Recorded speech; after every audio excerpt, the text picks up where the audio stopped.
You hate that.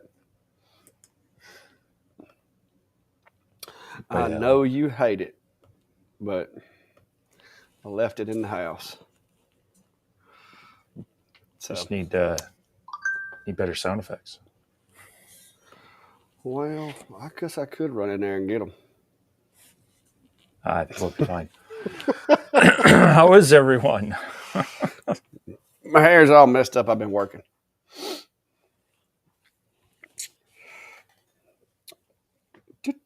Hello, Jack. How are you? Yeah, I got too much stuff to do, Steve. You want to come on here and knock some of it out for me? I got plenty of my own.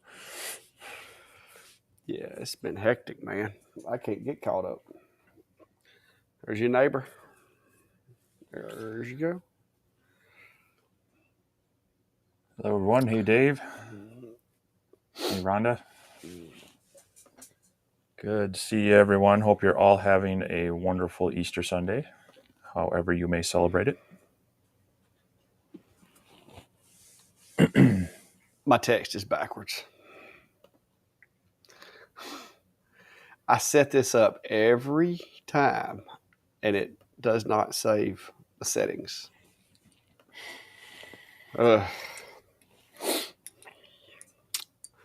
All right. Yeah.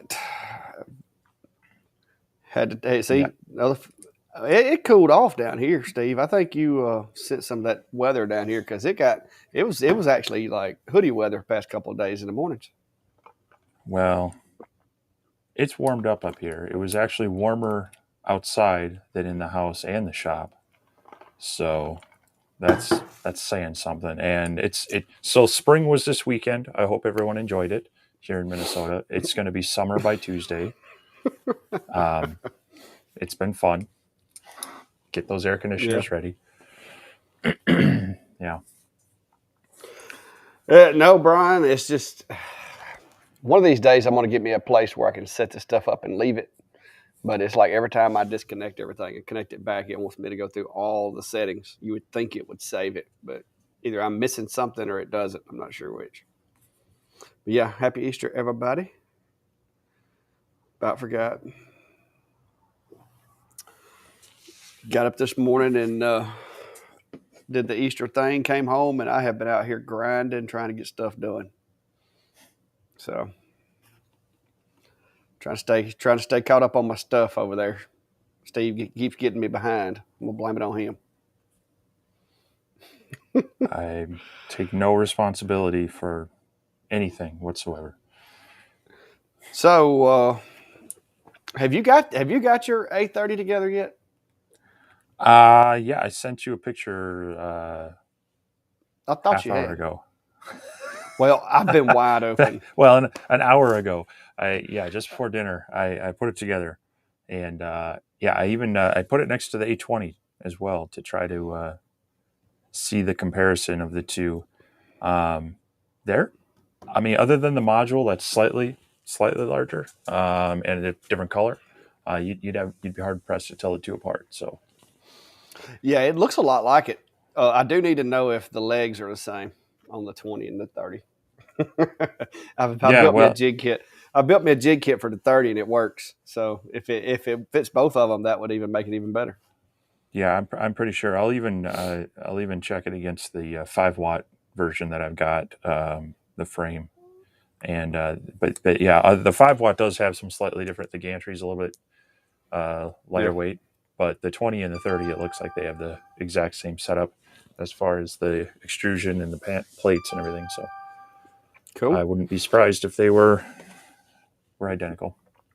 There's old Decline. That's he helps me on jobs and he's getting into laser. He did his first tumbler last night.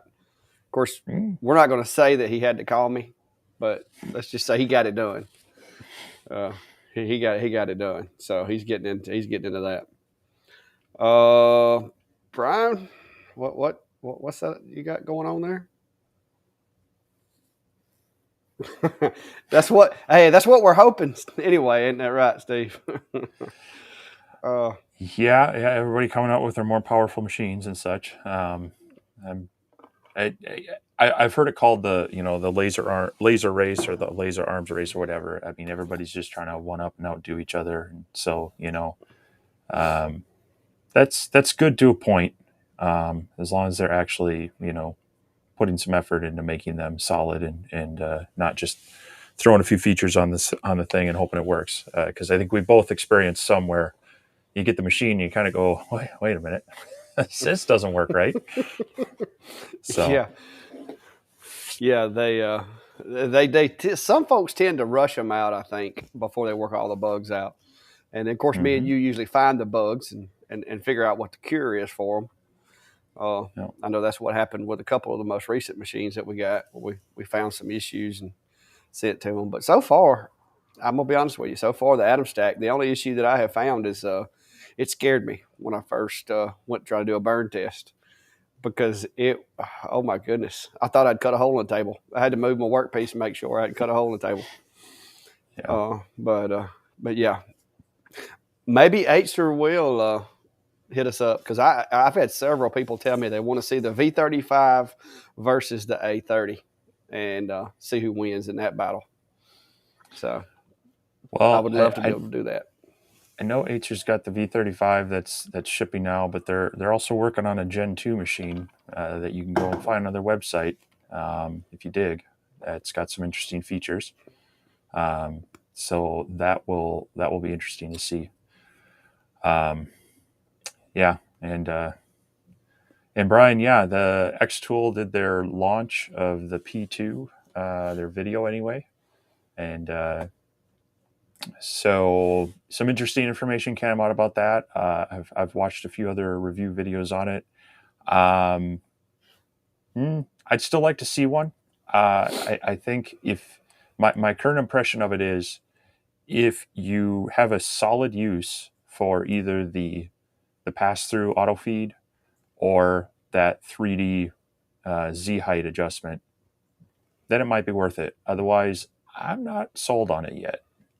Um, there's some things that kind of make me kind of concerned about it. So, but if I get my hands on it, maybe we'll see. But it's a lot of money they want for a 55-watt laser that's got a couple of cool features on it. Yes, it is. Little higher price tag than I can swing right now. Anyway, uh, not for that work area and what Like I said, your machine, your workload and what you plan on doing needs to dictate what machine you get. I mean, I just don't have a need for that right now. Mm-hmm. Yeah, Brian, I've done tests with all my 20 watts. I haven't necessarily put them all in the same video, but uh, but it would be interesting to be able to do a 30-watt showdown. I wouldn't mind doing it. I can tell you this: I got to build another enclosure because my old faithful D1 is get because of my shortage of real estate in here. It's getting evicted, so it's gonna be permanently housed in the portable clack shack so that I don't have to move machines when I go to events. I can just drag the trailer, and I've got because it does good at events, and I've already got that enclosure set up to run it. So I'm not gonna. But yeah, this Atom Yeah. stack has definitely dethroned it, which the eights are already had. But Yeah, I was impressed with the A20 when I fired it up, and so hopefully in the next couple of days I'll get the 30 fired up. Although I also put together the Sculptron S30 Pro Max, which is their 20-watt version. So I've got that to put through its paces as well, and I'm also finishing up the ASMR P1 work. Is doing a lot of that today. So number of things yeah, get moving on. now I'm going to go ahead and tell you if you hadn't already. Make sure you got that file I sent you for that ASMR. Oh, I did have a guy from Germany sent me an email. He had the same issue, so I've sent that back to ASMR and let them know about it. But you Sure, will have to make some adjustments to the software. sure. Yeah. I've already Oh, got that worked out and such. Andrew, 3D older 3D printer. Wondering about a replacement control board. Um, I'd have to look at that machine, Andrew. I'm not 100% familiar with it, but if it's your typical XYZ uh, steppers, you could probably replace it with something very similar. You could probably get the control unit for like an Ender 3, and it would take a little bit of tweaking of your settings and your limits and such. But I would gather you should be able to get that working with. I don't know if you can find the exact one for the Sunlu, but if not, you should be able to work it off of another one similar to it, because they're all using very similar stepper motors, and so it's just a matter of getting it driving them in the right directions and then calibrating them and configuring any end limits for them as well. Whole lot of engineering going into that. Well, this is a good question. What's your thoughts on it? I'll let you go first, because I think we probably share the same views on this. Um, I would say at this point, unless someone's giving you a 5 watt or you've just got an extreme good deal on one, I would probably jump into at least 10, and if not a 20. When you start getting into the 20 and 30 watt, you're definitely gaining some speed, maybe a little extra cutting power, but you're probably also losing a little detail. So if you're looking to do a lot of engraving, if you're looking at the photorealistic type of engraving, that may suffer a little bit on the higher wattage machines. So the 10 or 20 is going to do 90% of what a 30 can do. It's just going to do it a little bit slower, but you're still going to hold on to that detail. So I think a baseline, I wouldn't accept a laser less than 10 watt myself at this point, unless it just had some very unique niche kind of thing. So at that point, it's looking at features and price point for me. If there's specific features that that a laser has, and or if I'm looking to kind of stay within a price point, that's where I'd rate. But I would be looking in the 10 or 20 watt to get into it. How about you? Yeah, I try out a few 5.5s. 5.5s are good, I guess. Tester machines, I guess I could say. If you're not confident that you can operate the software, and you just want something to play with to make sure that you can run the software, your financial risk is a lot less, because you can get 5.5 watt machines really cheap. But I think once you get in there and you learn how to work the software, you're going to be wanting more and more. So a 10, if you can swing it, if it's not too much as far as the money goes, I think a 10 is kind of the jump off point to get started. A 20s are great. 20s are awesome. But if you're not confident that you're going to be able to stick with it or whatever, if you're thinking that you may just try it for a while and get out of it, your financial risk is a lot less with a 10 watt. So that would kind of be what I base it on, because I know my buddy Klein, and he's in here watching. I started training him on a 5.5 watt and told him, I was like, take this home, figure out how to work it. And if you get discouraged and just say I can't do it, then we'll move on. But I think that's the 5 watts are kind of like having training wheels. It's couple of $100, you can get you one and get started and learn the fundamentals, but you're not going to be turning out a whole lot of work very fast with a 5. Yeah, So, I agree with that. With the one caveat of there's nothing worse than using the wrong tool for the job and then getting frustrated oh because yeah, of that. oh yeah. So knowing what a 5 watt could do, or knowing the limitations of a 5 watt and trying to make sure you can work that way, I think that's great. But some people just, you're trying to, if you're trying to cut down a sequoia with a pocket knife, you're going to get discouraged quick. So, Oh yeah, you're going to want to stick to just engraving with a 5.5. Cutting is not really, unless you're doing 3 mil. Uh, Cutting is not really something you're going to want to get into. yeah, it can Me do it, but personally, I think the 20s. I think the 20s is where you need to start. Personally, I love them. Anything less than well, a 20 now, I just have a hard time working it. I'm gonna be honest. I'm well, spoiled. I jumped in with a 60 watt CO2, years ago. So taking the step back to a 5 watt diode for me is like, What's this thing doing? Yeah. So Well, I know I sent you some pictures today, but nobody else is aware of it. But I have the Mon port up and going, and it is working like a champ. There was a lot of upgrades I had to do to get it to where it was not a frustrating machine to work with, but I have got those done, and it's actually doing me a really good job now. So I've got hopefully within the next day or two, I'll get a video out with it. Some of my cool upgrades. so here's a follow up kind of question to that. Would you go with a regular bed Mm. or jump into the extended right away? Right away, no, don't.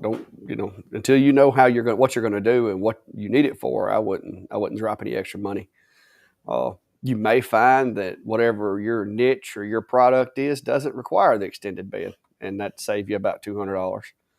Uh, I moved up to an extended not because you know I wanted to, but because you know how many stove covers I do, and it was just a pain trying to set that thing up and do those really large stove covers without the added workspace. So mine was more about a necessity, especially when Acer came out with a machine that had a 430 millimeter workspace. That just basically made it the perfect machine for those things because they fit in there perfectly.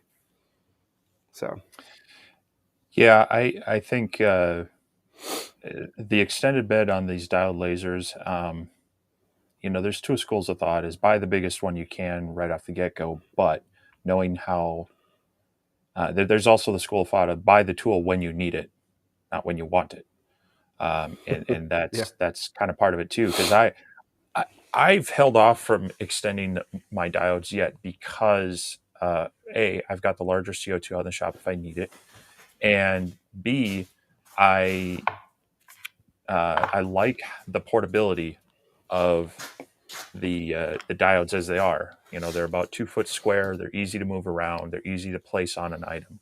And while I do have some need to extend one if I wanted to kind of do without my CO2 laser for some of this work, I wouldn't jump into it right away until I had an actual need for it.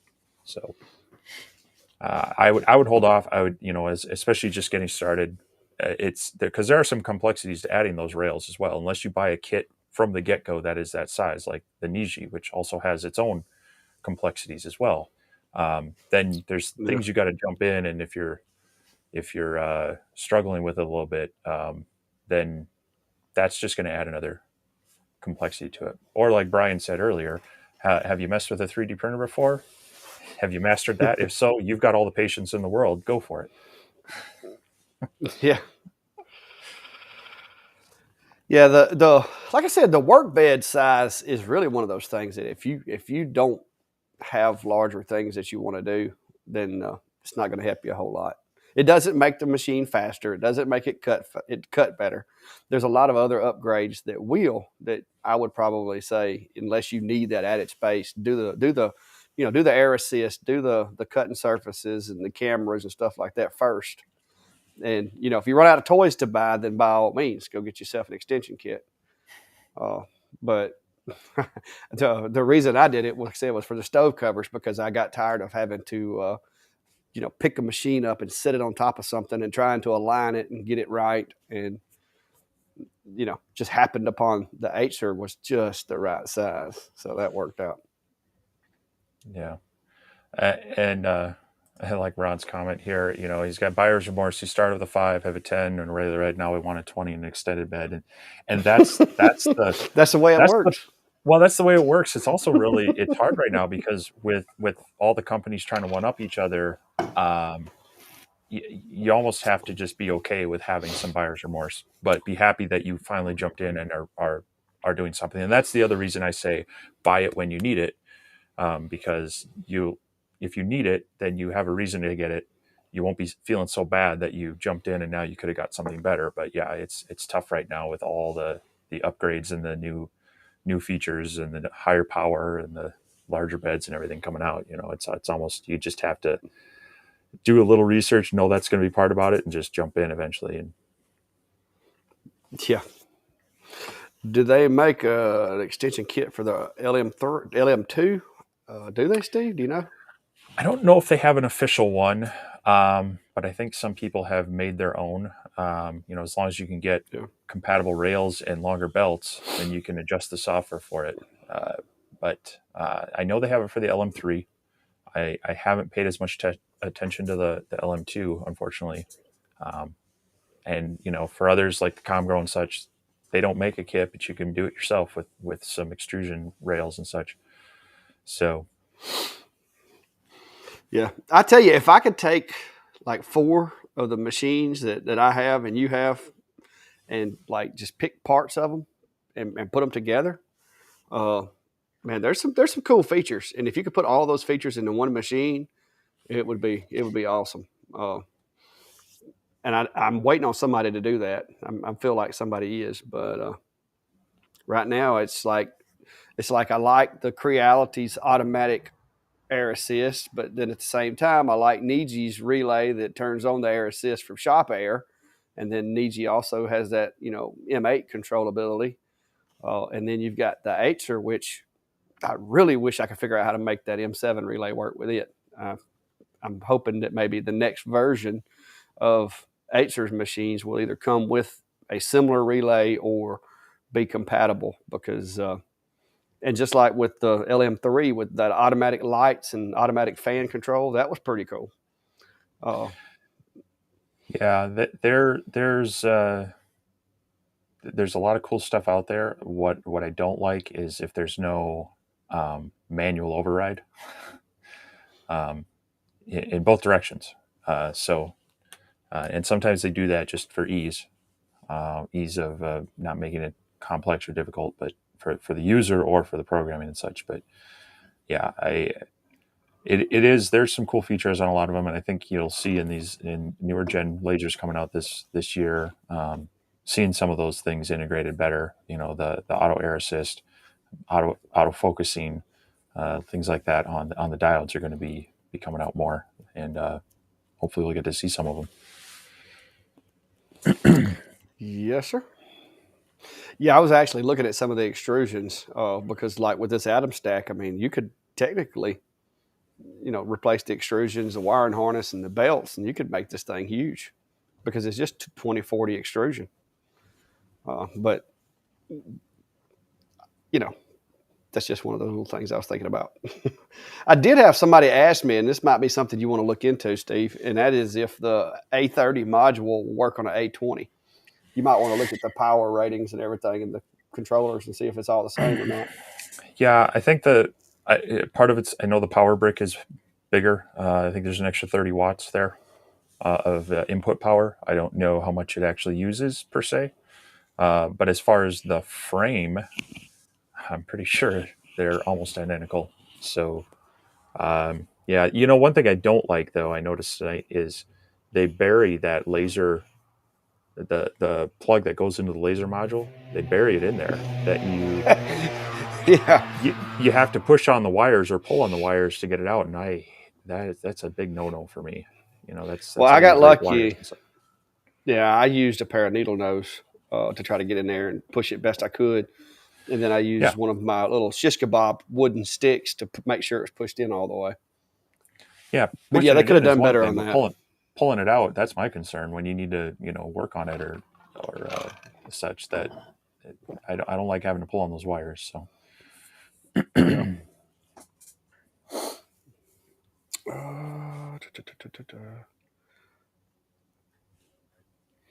All right, this is going to be for you, Steve. I don't run a CNC.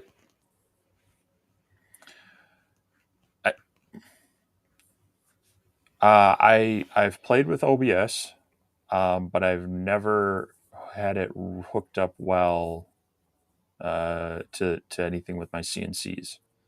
Um, so it I can't help you on that one per se. Um, hmm. Yeah, being open source and whatnot, and running with video. If your video card isn't doing the primary encoding, then your CPU takes over for it, and that could cause some issues. So maybe see if you can specify it to use your video card if you got it. That should free up your CPU. But yeah, I'm not 100% sure on that one. Mm-hmm. Yeah, there's another somebody else talking about the P2. Well, yeah, Mark, that's just it. Like I say, unless you are really wanting that auto feed feature, which is going to get you what about 23 inches wide by, I think they set up to six. Is it 6 8 feet long? 96 inches. Or that auto Z adjustment. I I'd be hard pressed to. If the Ohm Tech higher wattage, bigger build area, and I'm also concerned about that tiny chiller they've got in that P2. Um, it doesn't hold a lot of water.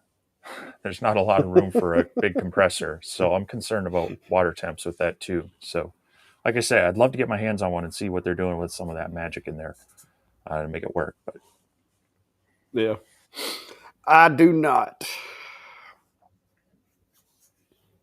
yeah, I've looked at it. I've heard of it.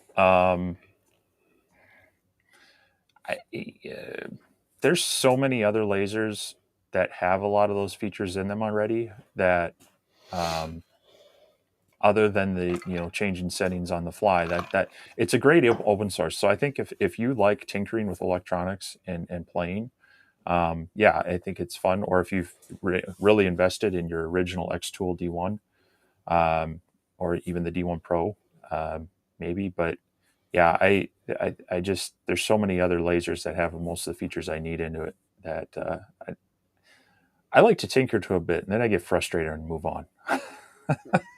Yeah, as yeah. as That's Clack knows, I send him messages all the time. I am so annoyed at this thing. what is it? I'm done. I'm done. Yeah.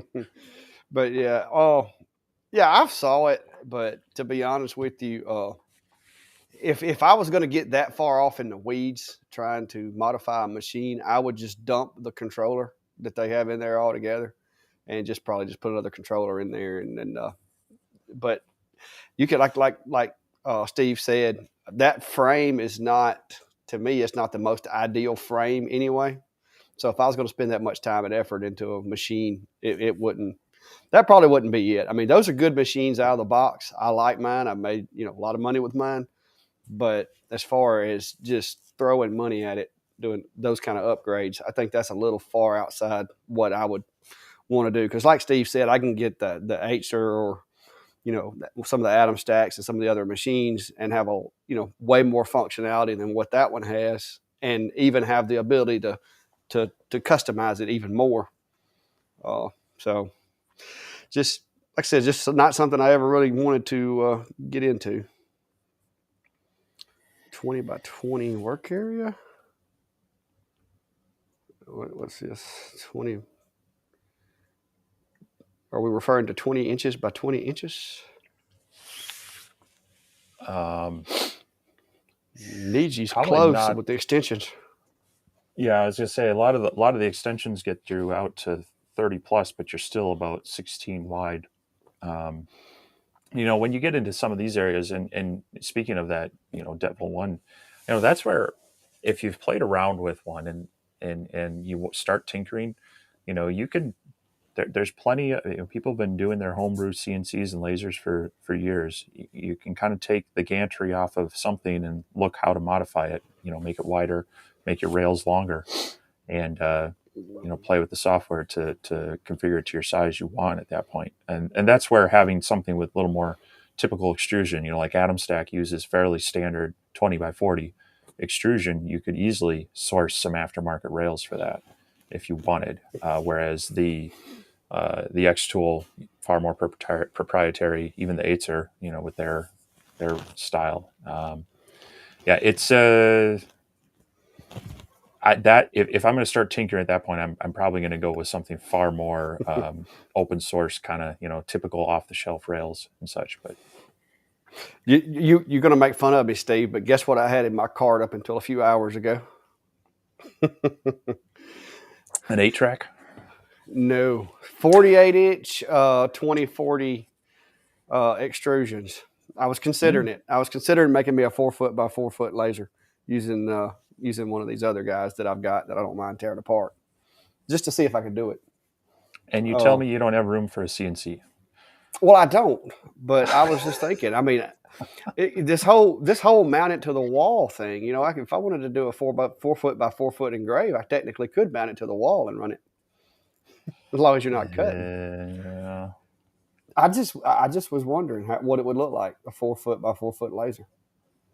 I'd be So concerned about keeping it rigid and you know yeah, having enough precision throughout it. yeah, but yeah, you can buy the extrusions, guys. If you're wanting, like I said, like she said, if you're wanting a 200, 20 by 20, you could go buy your extrusions and have them chopped down, and with a little bit of modification, you could have a 2 foot by 2 foot work area. Especially with a 2040 or either the 4040 extrusions, I don't think you'd have any problems with rigidness.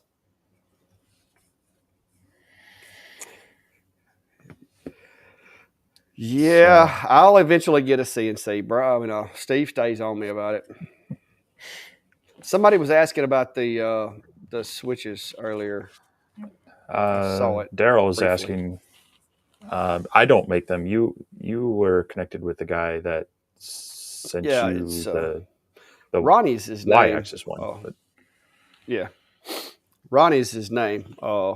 I think his Etsy shop is Laser Accessories. You can go look at my video. Uh, and I got a link to his shop down there. But he emailed me the other day and said that I must have done something because he'd sold quite a few after me and him had talked. But it's pretty awesome. I love it. It's just like my.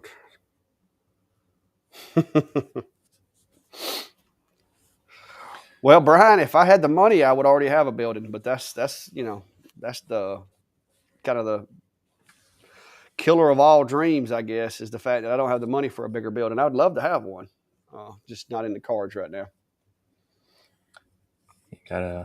you gotta make more of those stovetop covers. I don't got enough time. I got to retire. Well, if I can ever retire, I think I can crank up enough work. I'm having to turn jobs down and send them to Klein. I had Klein burning jobs for me now because I just ain't got time to do them. I mean, I'm sure he appreciates it, but it's pretty nice though because he's the only employee I've ever had that I can pay in tumblers and cutting boards.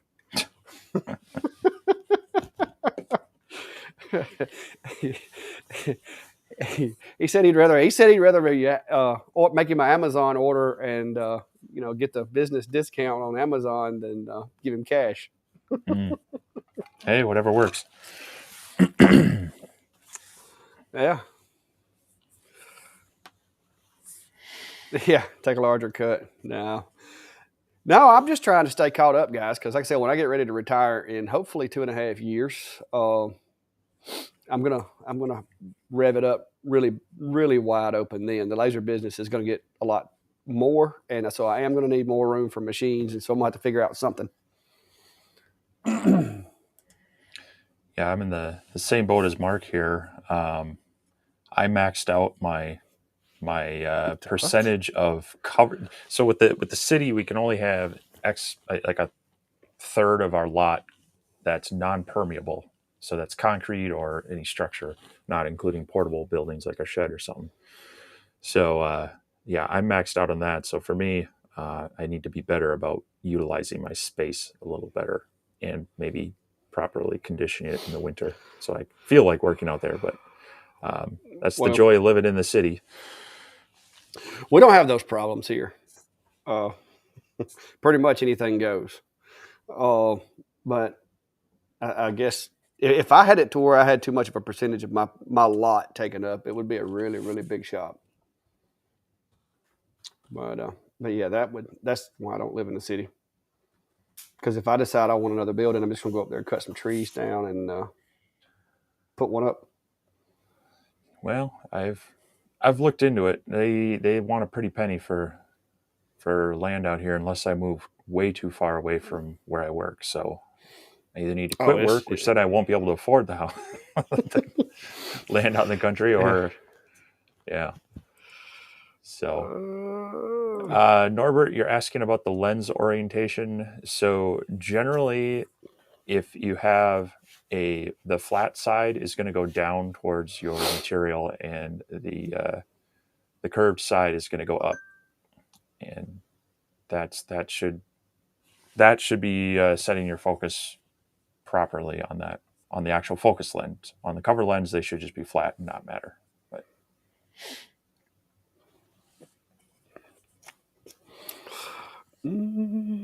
Yeah, Brian said he's in the basement with plenty of exhaust. Yeah, if you had the whole house smelling like burnt wood or tumblers, or especially tumblers, those things it's smell. not it's not That burnt wouldn't be wood. good. It's campfire fragrance. You know, it's like air Hey, freshener, right? yeah. Hey, I had it. I had somebody ask me the other day how to, because I'd like literally done a job, dropped off the stuff, and they're like, "How do you keep this stuff from smelling like a campfire?" I was like, "Well, set it out and let it sit for a few days." but uh, but yeah, Mm-hmm. Yeah, I will never move to a place with an HOA.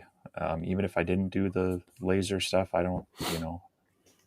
I've heard some horror stories of that. Now, granted, you without that, you run the risk of your neighbors being you're not so neighborly with their yard and everything. But well, we have that risk here, and don't get me wrong. I've got some neighbors that, I mean, straight out to trailer park.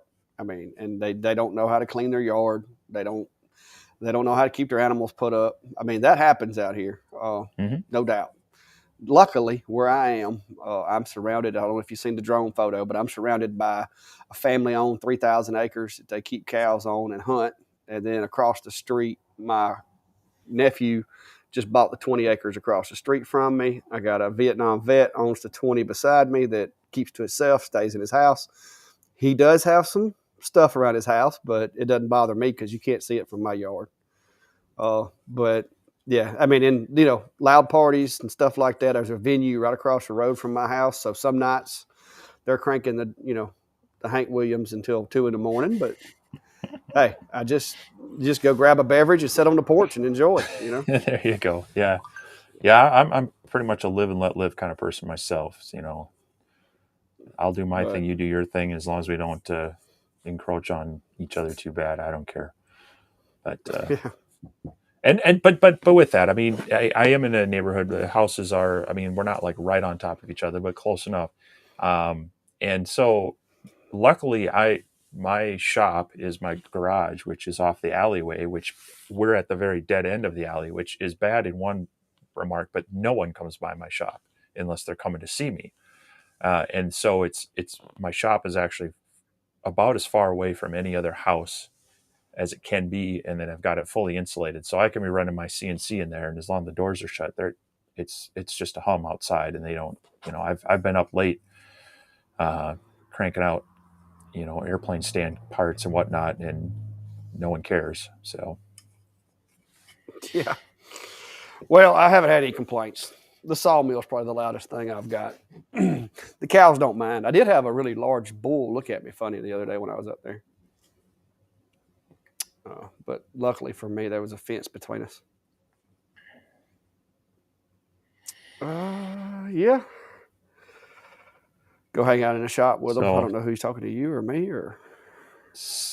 yeah, go well. Your noisy neighbors, go hang out with them. Bring your beer and your But believe venue. it or not, the noisy neighbors over at the venue keep me busy though, because It's a good problem to have. anytime they have when they have weddings or anything, they send people over here to get stuff made. So I built half the venue. I Sounds don't like mind it. Like I said, It sounds like we were able to help Beaver Creek Farm last week. They were able to adjust their belts and their eccentric nuts. Sounds like it's running better for them from their comments here. So that's good to hear. It's one of our goals yeah, with our lives is to be able to help answer some questions and get you running with that. So yeah. I don't have my little clapping sounds. I see the disappointment in your face. uh, But yeah, and I was kind of wondering if he was going to be in here or not. Jason Libran, he was working on his CO2 last night, his Monport, and he was texting me. Uh, he was putting air assist on it. You know how that can go. yeah, So yep. he learned last night how to align lenses and mirrors. Yeah, Aaron's talking about taking his laser outside and impressing all the neighbors, and that's true too. I mean, both with my CNC and my laser, there's I've gotten to know some of my neighbors because they do some minor woodworking, and they'll bring things over to have them customized, or others just asking. That's a good small business there, or just in your neighborhood. Make everybody their house, their address, their number signs, and things like that. Um, they're far more tolerant of what you're doing if you're giving them some nice custom. Well, maybe not giving them, but offering them your services as well. So, All right, looks like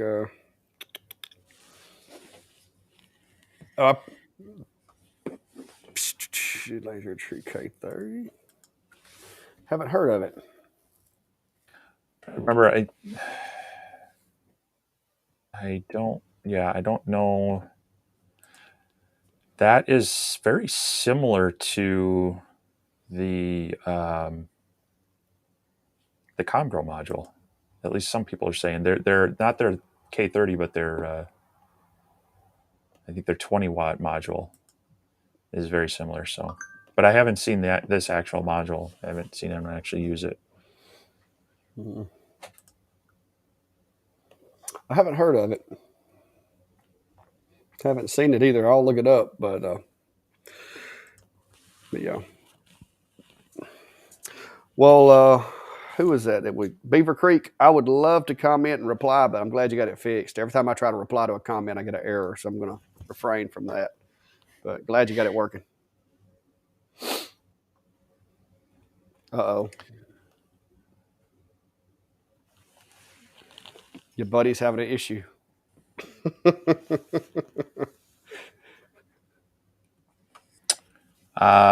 What?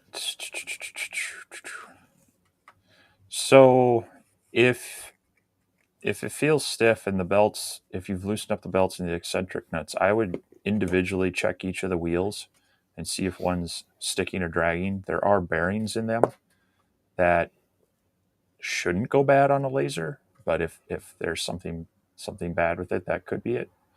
Um, yeah. Otherwise, when you're adjusting your eccentric nuts, you want it to snug up just so where it touches and there's no play, but you don't want any extra pressure on that. So, double and triple check that to make sure it's just sitting on the rail without any extra pressure. And the belts can be too tight. If you got them too tight, that's going to put some binding as well on there. So, maybe try backing them off just a little bit to where they're not skipping and not loose, but just holding enough pressure on that belt and on those idler pulleys as well. So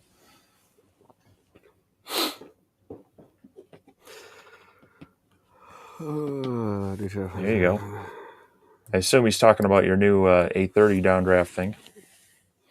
Yeah, it's pretty much just a 2x4 box with the hole cut in it for the matrix panel and then a hole for the air to go out. It's that simple, guys. uh, I made it out of necessity, the size of this piece of plywood, which just so happened to be the right size for the Atom stack. Uh, but uh, but yeah, it's basically just a piece of 3/4 ply. The bottom is actually made out of Luan because all I needed it for was just to seal up the bottom so that it would create an air draft chamber. But the top is 3/4 ply so that it's rigid enough to support the machine without bending or anything like that. One 8-foot 2x4 fir or spruce, whichever, and a few screws. That's about it. It's the same as the enclosure I have over here that I have the X tool in. It's basically the same thing as that one. The only difference with this one is the one in my enclosure over here now is it's got a 2x2 floor, and I have a kind of a maze built in the bottom of it for the airflow. But with this one, because I did want to leave I got the parts box, I got the roller, I got the manuals, I got all the tools are all inside that chamber. So basically, the I didn't want to put anything in there, and I wanted to test it to see how it worked with the air. And so far, it's working really good. No, I keep the cats run out most of the time when I'm in here with the lasers. I usually have them in the enclosures, and this will eventually end up being an enclosure. Uh, but right now it's the base, and I just wanted to test the flow and everything and get it started. But I've got to take my original enclosure. I'm going to tear it down, strip it for parts, and take this base and build another enclosure off of this base to replace that one with eventually. But I just don't have time to do it right now. So I'm just running it on the table until I get all the bugs worked out of it. But if you've got kids, small kids, dogs, I wouldn't be so worried about. Cats are really curious of things moving, and kids are really curious of things. So I would definitely try to put it in some type of a optical resistant box, whether it be the tinted acrylic or wood or cloth or whatever, because little kids do get intrigued by bright flashing lights, and so you don't want to take a chance on that. Well, and that's one of the areas where I would recommend maybe throwing a monitoring camera in your enclosure. You can get those, very cheap. It could be a webcam, could be one of those $25, $30 Wise cameras. Let them watch that on a monitor so that they aren't as curious looking there. But yeah, I mean, if you've got kids, especially, or just people you care about that wander into your shop, uh, get a spare pair of glasses. I know the lasers come with them, and they're okay. I can't validate that they do what they're supposed to do, but for $40, you can get an official pair of glasses, and $40 to $50, and get those for yourself and anyone else you might have in your shop. And I haven't tried putting them on the cat yet, so I'm not sure how well that would go. But Yeah, that's a new word, Trouble. I just made that up. Optical resistance. now that Which, was an interesting thing. I put together. I know you got your video out on it. I put together my Ortur enclosure. What are they calling it? They're 2.0, and so it does have. I like how they did this. I haven't really tested the plastic on there, but it has the orange plastic window, but then it's got a zip up panel that closes that off. Which, yeah, granted, that means you can't see what's going on inside there. But yeah, if you've got curious eyes and you kind of trust what's going on, or you have a camera or something, then you can that pretty much seals that thing up. So uh, now I'm not 100% sold on the frame yet, although I just got it together and I got to get everything in it. it's not that But bad. You don't need to be stacking stuff on top of it. It well, does no, bend, but yeah, that it's not that the bad. the part that gets me is that it's just a little too flexible. I don't like when it starts falling in on itself while you're trying to zip or unzip it, and that's I've noticed that of a few enclosures that it's kind of like, I'd rather just be able to flip it up on top and not worry about, even the X Tools enclosure, the way they have that. If you don't have those panels just right, it'll have a tendency to sink in on it, and I'm not a fan of that. So Yeah, that's why I like my custom built enclosures, and probably what I'm going to do on this one. I'm going to try to downscale my material list to get it to where it's a little more economical, and I may use like a maybe like a 2x2 frame, and then just cover the sides in like Luan or something that's cheap that people can afford a little better than the $80 a sheet plywood, and do it that way. But I don't know yet. I really like the really thick enclosures. They're a lot better for sound.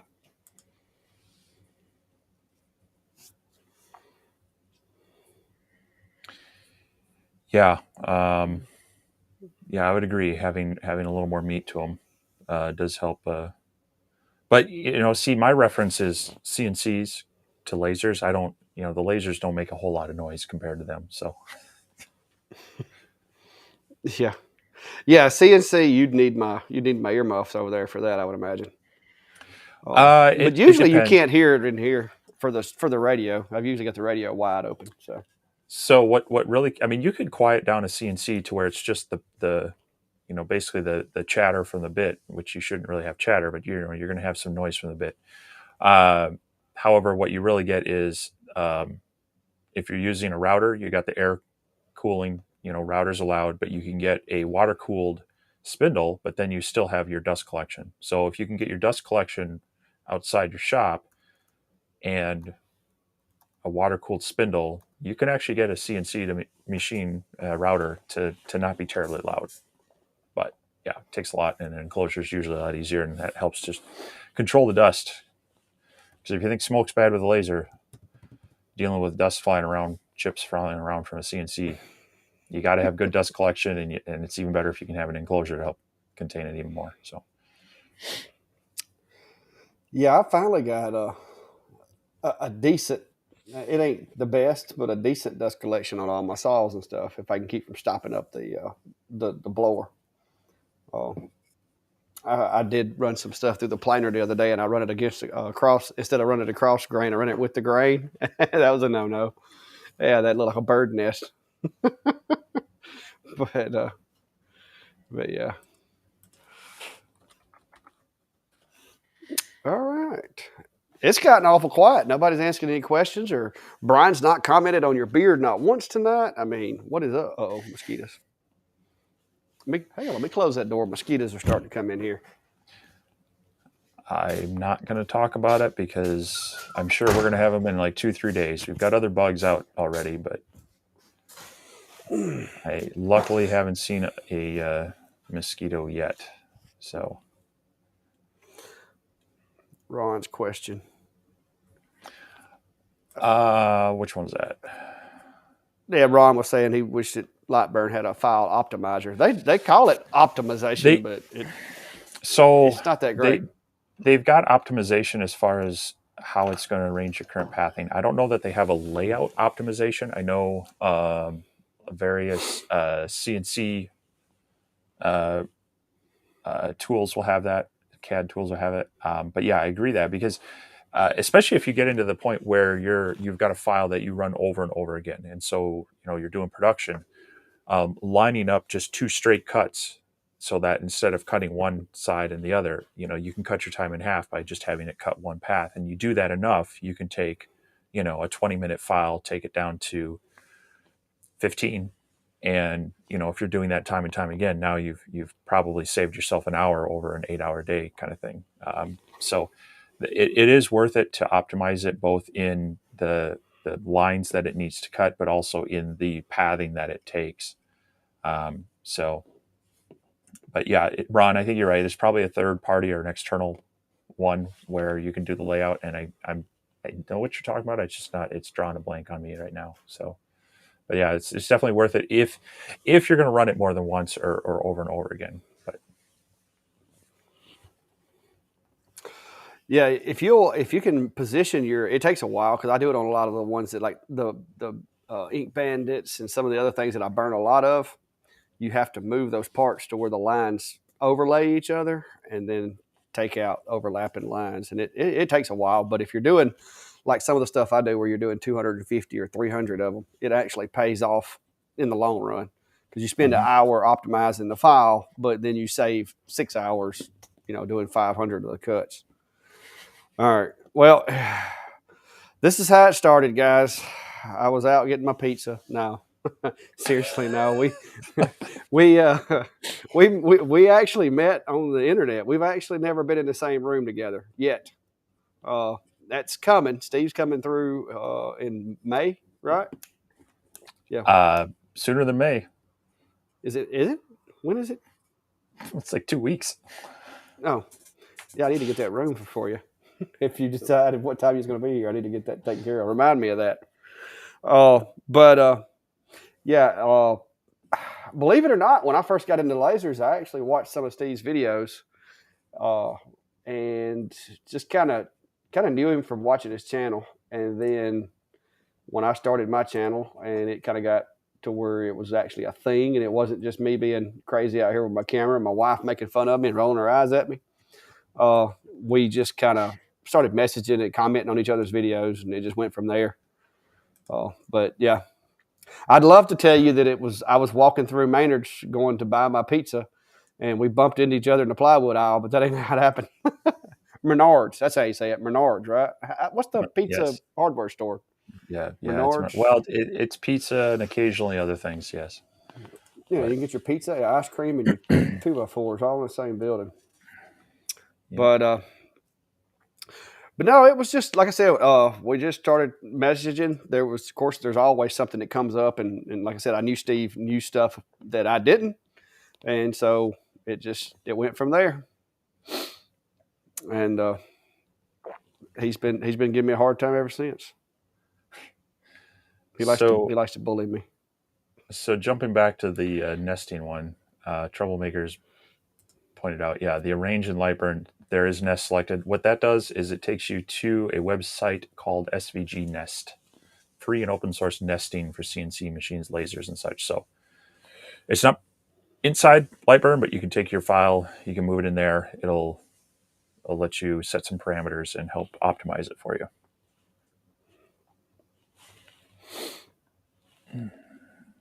No, I do not.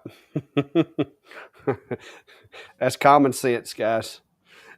Here in Alabama, we still believe people should have it. So that's on them. Yeah, I would see. I would hope they'd realize that. The thing that gets me more often is if someone stashes something in the oven and forgets it's in there and turns it on and preheats it. That I can understand. But I'm trying to train my boys. I'm like, you always look in there because you never know when mom made a cake and stored it in there to keep it away from. You don't want to burn that. But see, that's what I just don't get. I mean, I use the stove all the time. I don't want to be like taking this big board and setting it somewhere to use my stove. So Hey, it's a thing. But if you're having company and you're gonna have chips and dip out, and you're gonna have all this stuff set up on the counter, and you have a small counter, that just gives you like another 8 square feet of counter space. well, So if I'm feeding them chips and dip, it's going onto the table because I'm obviously not feeding them anything else. well, you never know. People like them. I don't question it. I just make them. No, hey, more power to you. That people want to My buy them. wife, For me, I don't my care. wife had one until she got her new stove. Now that she's got her new stove, she doesn't use hers. But it was because the old stove just, it gets banged and bumped and scratched and all that, and she wanted to hide it. But now that she's got her new stove, she's just like don't want to use it because she don't want to hide her pretty stove. So I don't know. I don't understand it. But either way,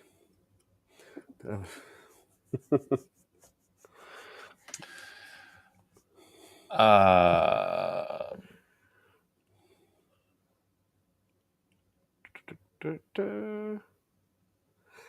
trying to catch up. so Kathy's asking about speed and power for brilliance with stainless, and looks like a X-Tool D120 watt.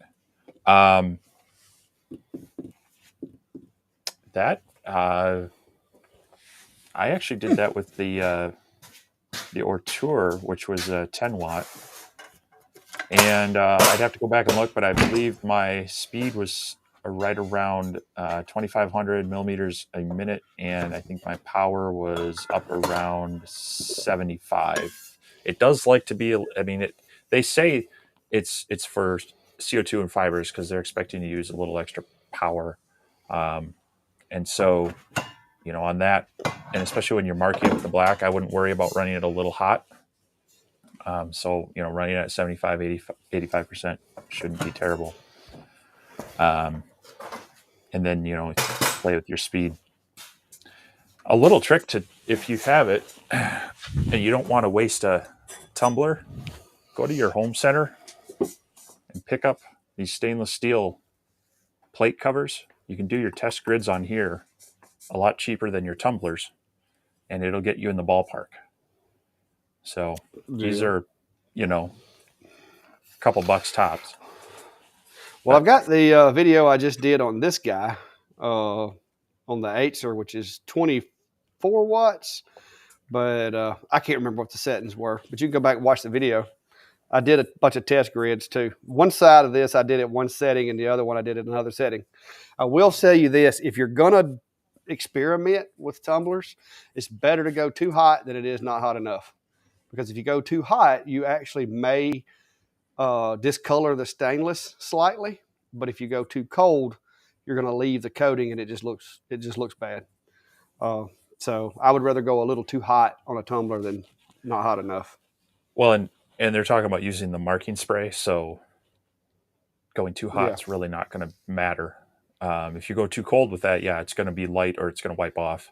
If you go too hot, it doesn't matter if you discolor the stainless underneath it because you're fusing that material to the stainless, and then that should just be black. So just don't but run yeah, two I would passes. no no try to I don't care if it's a chuck or a roller rotary. That's a one pass operation.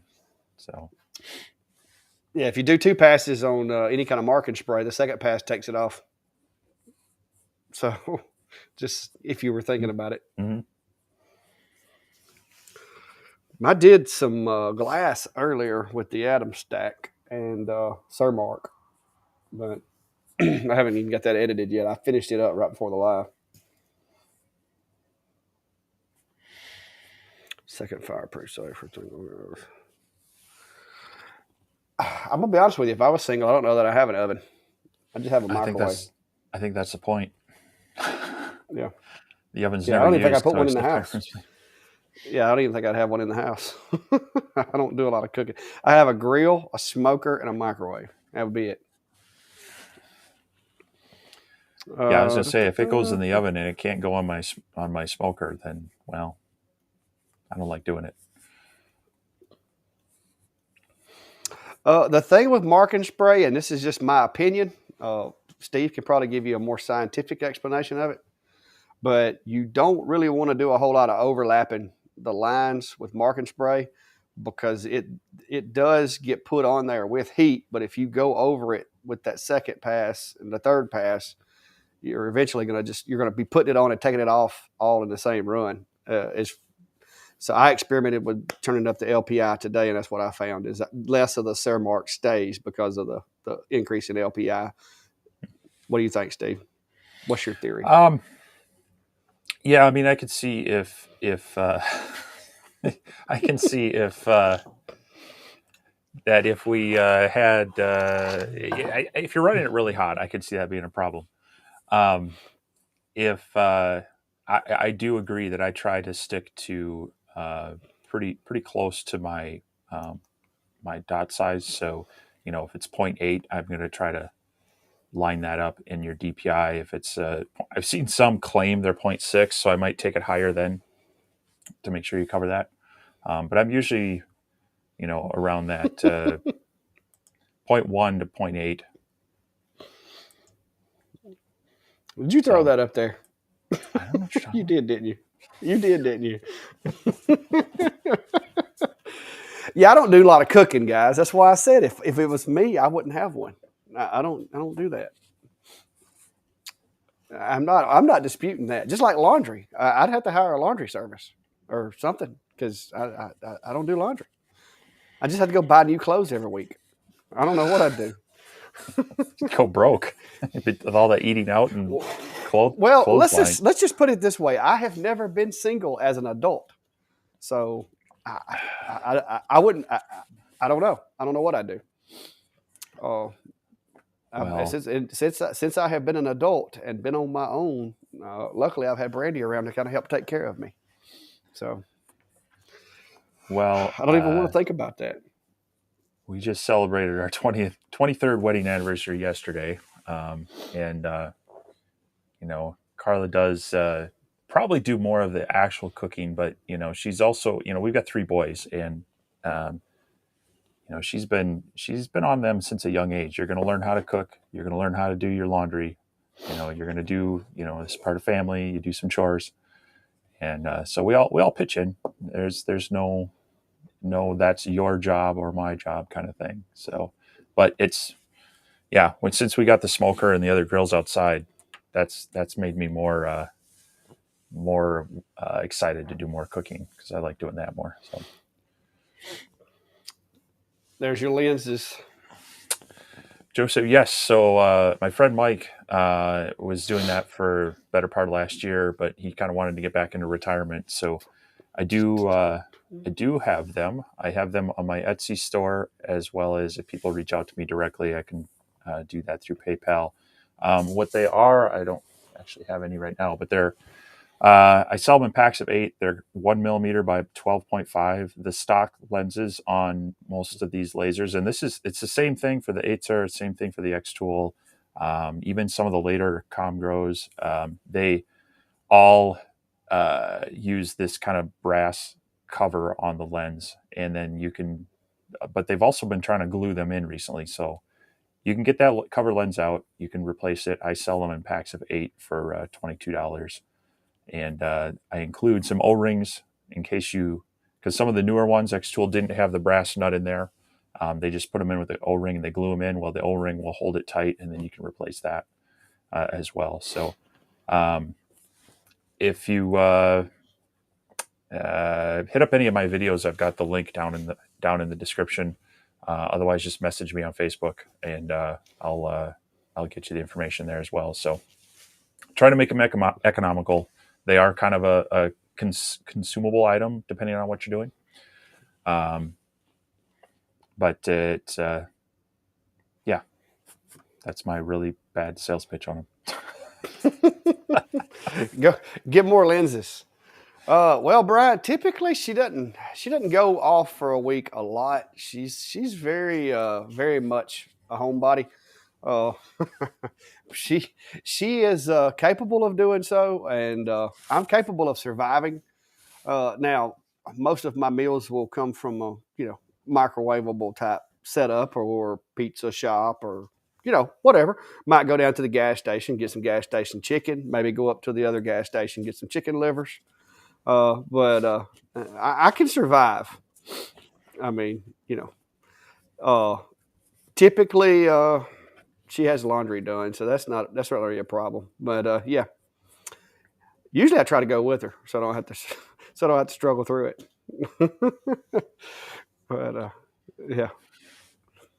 Uh, Joseph's wondering if I ship to Canada. I do. However, the shipping is like an extra $11 international.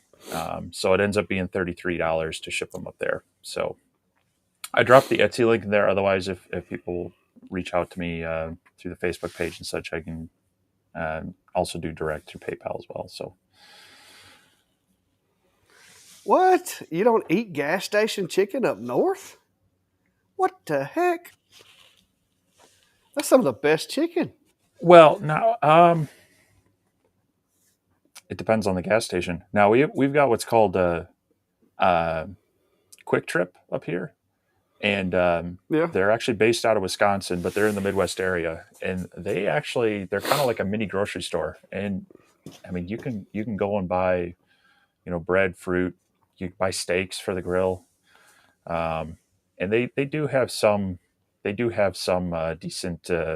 decent food. That's when I get back into the Midwest. Anytime I take a road trip, I'm always glad when I get back into the kind of Midwest area because we've got Quick Trips and we've got Casey's, and I trust the food out of them more than others.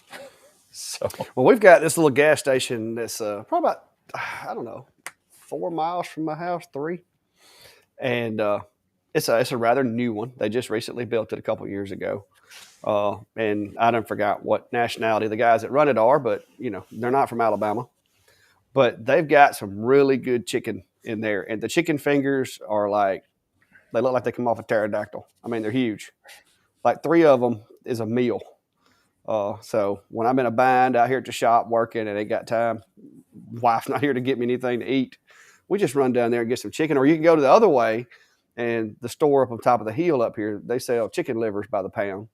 But it's best if you call them ahead of time and tell them you're coming because it takes a while to cook chicken livers. And we just go pick them up. I mean, Hey, there's Jason. I think Chicken livers. my cats turn those down even, so I just throw them Man, out. chicken livers that's what we're going to do. When you come to town, we're taking you out for some chicken livers with gravy. Some fried chicken livers with some brown gravy and french fries. Just gravy all over everything. I bought one of those 12-volt fridges that it's going to keep all my food nice and. No. We're going to take you. We're going to take you to. Let's see. Where's a good place? We're going to take you to the Hickory Chip, and that's what we can do. Take you to the Hickory Chip and get you a hot hamburger which a hot hamburger is basically a hamburger and some chicken livers. A hot is a We could go to Jack's. They have both. I hope you're going to be hungry because that's a lot of food. But yeah, it's a hamburger patty on a bun with some cheese. You got some sautéed onions, brown gravy, and then of course you get the fries. You just put the gravy all over those too because gravy goes good with anything. And yeah, that's what you need: a hot hamburger and some chicken livers. Sounds better No, than they're a good, guys. cold hamburger. They're good, guys. The chicken livers are good. Now gizzards make my jaws hurt because you have to chew them so much. But growing up, I mean, chicken livers and gizzards was, I mean, we got the stuff at the grocery store that everybody else left. Nobody else wanted. That was the cheapest stuff to get. That's what we lived off of. So, yeah, see, there you go, Joe. That's what Joe said. Take them fishing. If you don't catch anything, just drop them in some hot grease when you get home. That's how that works. I hope it's the ones that you didn't toss into the lake or the river that you toss and fry them. We're gonna have to get you out some, Steve. So, Bob, yeah, the 60-watt OhmTech CO2 is kind of the newer version of the one I've got. So there's a lot of CO2 machines that come out of China that then get rebranded, and they often will have their own spin put on it. So your OhmTechs and your Monports are very much that. They work with the manufacturers and say, well, these are the specs we want, these are the colors we want, these are the features we want. So I'm familiar in the fact that it's similar to mine. Mine is 7 years old at this point, and has had multiple upgrades. And I've talked with OhmTech a number of times. I think for a hobbyist or small business, they're definitely someone I would look at from more of a budget standpoint. You want to get into it, but not spend $10,000, $12,000, $13,000. That's definitely a company I would look into as an option. So, but if you have any specific questions about it, I can try to answer as well. So, just so you know, I have been outside of Alabama. I have been to New York City, which I did not fit in. The only place in New York City that has decent food is Harlem. I'm going to throw that out there. Couldn't find any grits anywhere until I went downtown in Harlem, and I found a Soul Kitchen that had some grits and scrambled eggs. I've been to Houston, Texas, Louisiana, Florida, Georgia. I've been all over the South, and pretty much everywhere up here or down here is the same. But y'all folks up north don't put sugar in your tea, okay? That bothers me. People do. I don't. Well, if you go north of, what was that? North Carolina, South Carolina, and you ask for a glass of sweet tea, they're going to look at you funny, and then they're going to go get the sugar and put it in the cold tea and stir it up like that's actually sweet tea. Well, that's because we add sugar to our tea. We don't add tea flavoring to our sugar. There's the difference.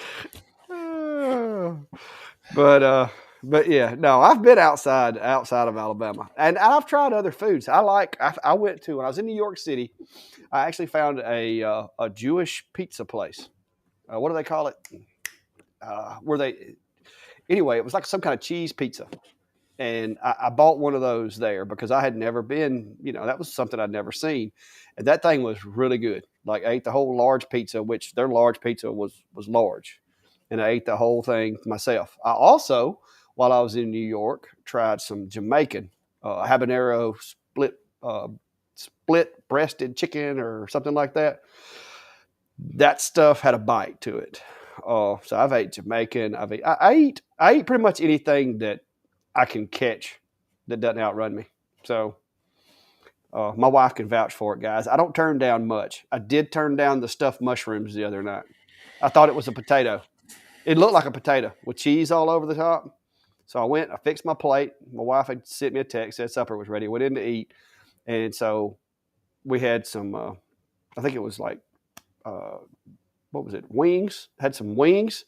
And then it looked like a nice little baked potato about that big. And I was thinking that was a really small potato. But turns out it was actually a mushroom. that was stuffed with some stuff, and yeah, I put that back. I don't do a lot of funguses. Yeah, no, I don't. I get ill when I have mushrooms, so Well, my I'll wife skip and that. my daughter's growing them under the house right now as we speak. There is I a 5 gallon bucket that is exploding with mushrooms under my house. Yeah, no, it's not that I wouldn't enjoy them. I just they don't agree with me. I get pretty ill for a day after having Mm. those. Um, so the question on lenses, I've been using a D1 Pro 21 almost every day, very heavily on weekends. So here's the thing: if you have a really good cleaning routine and your mind, and you've got a good air extraction setup, um, you could run a long time and never have an issue. There's some people, especially like Clack's got one of the original D1s that doesn't even Mhm. have a cover lens on it, and has never had an issue with that. Just good cleaning routine. However, some of the newer ones have had some issues with some of their cover lenses. All it takes is a little bit of dust gets on the lens, the laser hits the lens, it heats up, it cracks, or it fuses that dust to it, and yeah, you start having some issues. Um, that being said, a lot of that can be cleared up a bit. You can soak that cover lens in acetone overnight, and that'll help take away any, some things that are caked on there. But it can actually then etch, just like you would um, coat glass in black paint to etch the glass. If you have too much smoke and debris collecting on there, it's going to have the same effect on your cover lens. So, yeah, it's probably a good idea to have some spares, just in case, especially if you're doing jobs for people and you have timelines and you don't want to be down. Um, it's an inexpensive thing to have on hand that can just keep you up and running. But it's not a replacement for a good cleaning routine. The whole machine, you keep it clean, and if you ran a smoky job, take the time to, you know, get a little alcohol in there, clean it off real quick. A couple minutes in between runs might save you a lot of hassle at the end. So Yeah, I run. I've run my Pro. I have run the stew out of it, and I'm still running the same lens that came with it. But I do have a pack of your lenses. I actually got them from your buddy before you took over, but yeah, I do have a pack of lenses because, like I said, there's nothing worse than trying to finish up a job and all of a sudden your lens cracks, and that's an easy 5 minute repair. But if you ain't got the lens, it could be 2 or 3 days waiting on shipping. So I've got some of them on hand just in case. Of course, I could probably find a laser around here somewhere that I could take one out of and put in it, but I'd rather well, not do that. and that's the thing. I mean, I've looked at the Acer P20. It's the exact. I mean, you could take the brass sleeve off that one, put it right on the X tool. Same thing with, I think, was it the Wayne Lux I had a number of them. They're using the same parts uh, for that cover lens. So even if you want to buy an official one with the brass sleeve, you can go to any one of those manufacturers if they happen to have them. It's probably going to fit. So it's strictly just there to be you'd rather ruin that cover lens than your focus lens. That's the whole reason it's there. So Oh yeah, it's kind of like body armor for your lens. mhm. It takes the beating. But D1 Pro 20 watt and use the same lens. I don't have the IR, but I think all of them pretty much do. Because since me and Steve have been discussing lenses, almost every machine that comes in here, I break it down and look to see. And most every machine I've got in my shop so far, it appears that it uses the same lens. I think the Atom Stack may be a little smaller. The lens inside it's a little smaller, I believe, because this A30 actually came with an extra one and it looks smaller. So this is a it's an interesting question. How often should you clean it? That's going to vary. It's going to vary on what you're cutting, whether you're using air assist or not, whether it's a smoky material or not, whether you've got really good air extraction. My general rule is if you run a job and you could see a lot of smoke around your laser module, it's probably good to double check it. If you're running something like a painted tile, even if you've got air assist on there, I would check the cone because a lot of times that that paint as it's getting vaporized, it's splattering up on your uh, your end cone, and it can clog it. It can make it dirty. So um, it really depends on what you're doing and how often you use your laser. If you're using it occasionally on a weekend, it might be the thing that you clean it every other week because you only do a couple things on the weekend. But if you're someone who's using it 6 8 hours a day, you might stop and clean it, every 2 hours just to make sure, or even in between every job if it's super smoky. So you kind of get a feel for it with the materials you're using as to whether you need to check it or not. And you'd be surprised. I've even in just some of my testing, running through 3 4 different materials on a new machine, I'll then pop it off and look, and on some of them I'll see some residue either on the air assist cone, or if I forgot to turn the air assist on for a job, there could be something on that lens as well. So it doesn't take a lot to collect on there. And that is why, too, guys, I always run just a little bit of air, even if I'm not cutting, I'm running a little bit of air, and that's just to keep that gases and stuff coming up off that cut from sitting in front of that lens.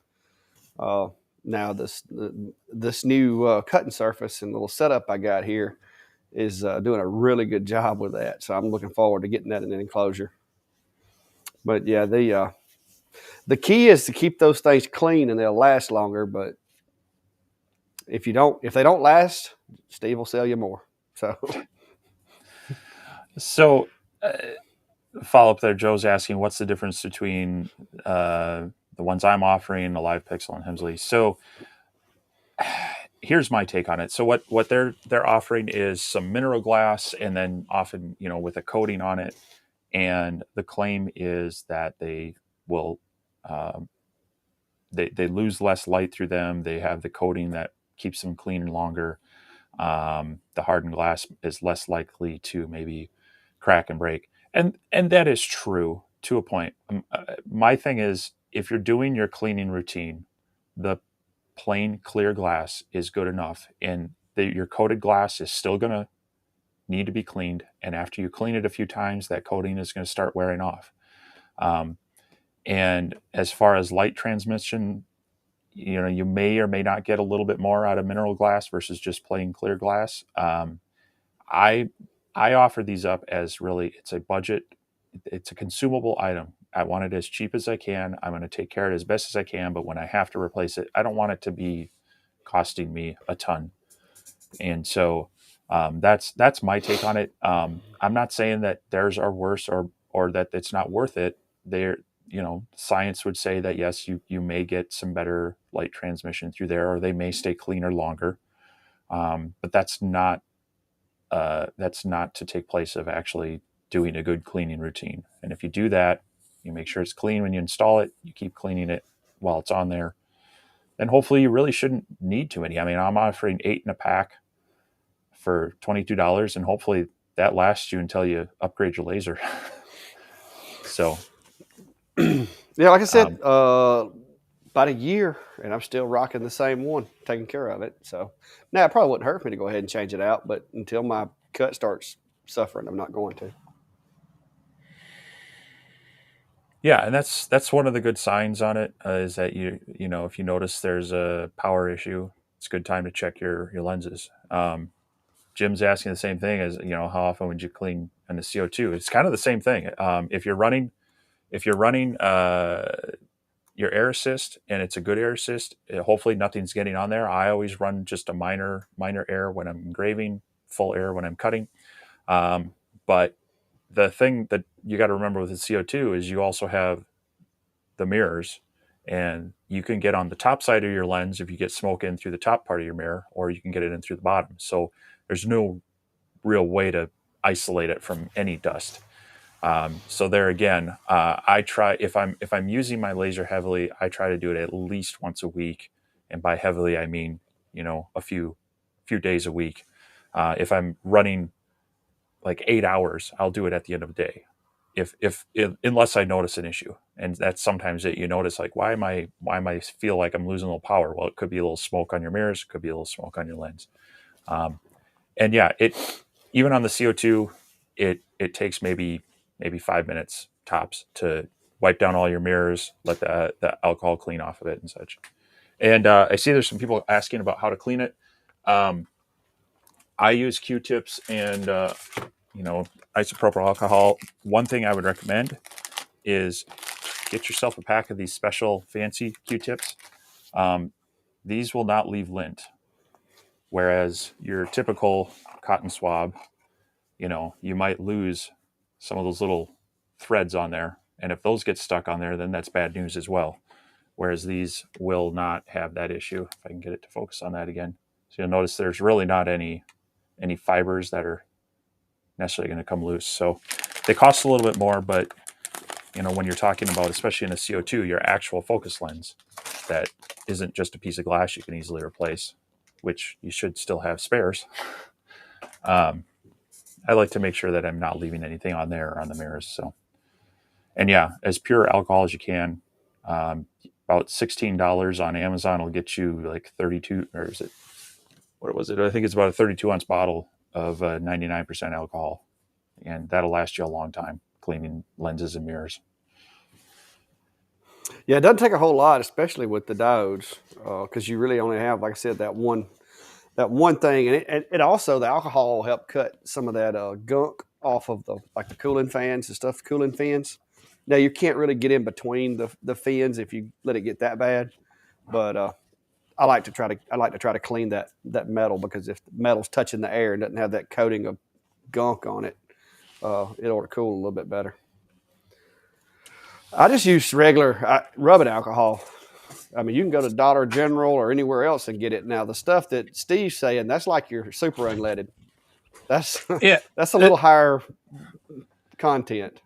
This is great stuff, and you can get this on Amazon, like I say, for about $16. It's 32 ounces, but denatured will work as well. The important thing is you don't want a lot of water content in there, because as that evaporates, if that's left on there, that can leave little spots and such. But yeah, 91%. Yeah, see, I actually got this when it was during the pandemic, and none of the local stores had any rubbing alcohol, and I was able to order That this, is and I'm still using this. that is from about, I don't know, 6 months, and that's cleaning tumblers, that's cleaning laser lenses, and I still got like half of it. Now it's about time for me to go get some more. But yeah, I think this is like Walgreens CVS one. So I just use regular Q-tips. I don't have those fancy Q-tips Steve uses. I just make really sure not to leave any debris on the lens. Yeah, I mean, you got to be careful. It's just like, especially when you're using the CO2 and some of those mirrors you can't see as well. I like to know that I'm not leaving anything behind. I'll see if I can grab the link for these real quick for people. It doesn't have to be denatured alcohol trouble.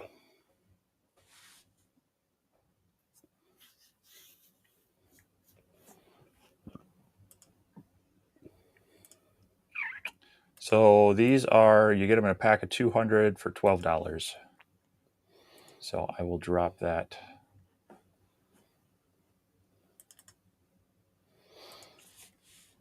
Yeah, Robert, that's the Atom Stack's pretty much got the same setup, as far as it's got the cone that goes around the nozzle for the air assist, and then it's got the 2 screws hold the cover on.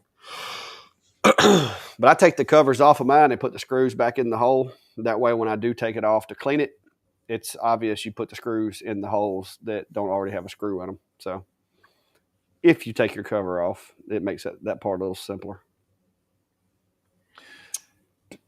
Yeah, microfiber rags and cloths. If you get the lens cleaning cloths that come with eyeglasses, and a lot of lasers come with one of these, these are good for cleaning that stuff off as well. I actually use these. I try to, as I'm cutting and making all those lenses, I try to make sure I clean them as best as I can before sending them out.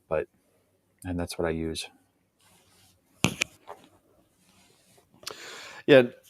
Now the way these machines work, the Atom Stack and the Acer, the bottom cover, the little safety cover, it has 2 screws that hold it on, and then there's 2 that or on the opposite direction that hold the air assist cone on.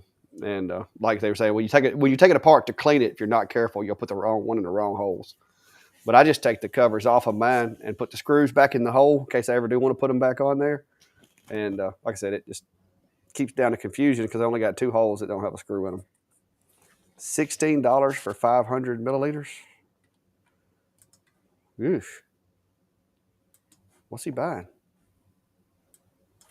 Probably alcohol. Yeah, no thanks. 200 milliliters. That doesn't seem like it's a lot. No, that's not a lot. 500 milliliters. Oof, that's like half the size of this for $16. Good night. Maybe I need to start shipping some alcohol to Canada. I don't know. That sounds sketchy from someone down south. Hey, that's how we invented NASCAR. That's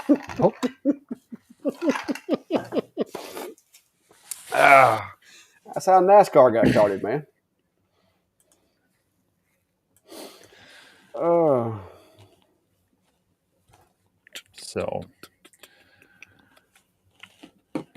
So I ran into a funny thing testing the ASMR. I don't know. Did they send you a material kit with yours, or did they just send the laser? Yeah, they sent that. I mean, it was a bunch of little just pieces of basswood and stuff like that. I mean, I don't ever Well, even use it really. so mine came with a separate box, and so I had some of it that in there. But one of the things that was in there was this piece of acrylic, and if you look at their documentation, they give you speeds for I think 2 and 4 millimeter acrylic, and then their documentation says it cuts up to 6 millimeters. Well, they sent this brick that is Cool. 9.6 millimeters. I was like, I didn't get one of those. I actually wouldn't mind having that. so this is a 10-watt laser, and I was able to cut through it eventually in 6 passes, I believe. So even though they didn't say it would work, I was able to get it to work on that. So I can't click your links. They're saying they can't see them. oh, I probably put it here. Here's the first put one's the alcohol. And okay, yeah. this one should be the cotton swab. I was going to say, you should have the same access to that as I do. You must have put it on YouTube or something. Okay, nope, that's not right. That's a video. What you watching? No, that was I tried copying it from another one. Let's do this. Here is the swabs. Let's try that one. There we go. So they're asking, do you actually cut the lenses? I'm assuming you do, since you talked about the process. yeah, so you can get a lens cutter for that. I sometimes am able to get another place to do it, but getting things done right now is kind of hit or miss with some places as far as timing. So when I need to, I have a process to make some extras. Yeah, it's not fun. Sometimes they don't come out clean, but Yeah, guys, that right there is the reason that I take the covers off typically. Now, some of the newer machines that I'm testing, I still don't like how far the cone comes down. But yeah, a lot of times if the cone catches, that cone sometimes may actually let the material slip. But yeah, I've had that happen. That is terrible, especially when you're like 5 minutes from completing a job and it catches and just messes everything up. But yeah, Joseph, it sounds like you might need to go to the package store and just get you some Everclear.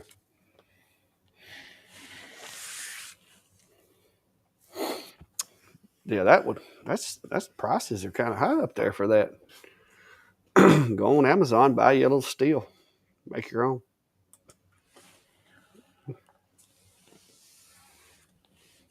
Yeah, those shrouds are. I mean, they're there just to provide a layer of protection. Seeing as these are open frame lasers, it does not need it to run. It is there to protect your eyes. So, and even with that on there, I still recommend these glasses. And if you've got these glasses, then it's just an extra layer that can get in the way. So, I try to have it in an enclosure, have the enclosure have the plastic, and then wear the glasses on top of that, and then I feel fine taking that shroud off.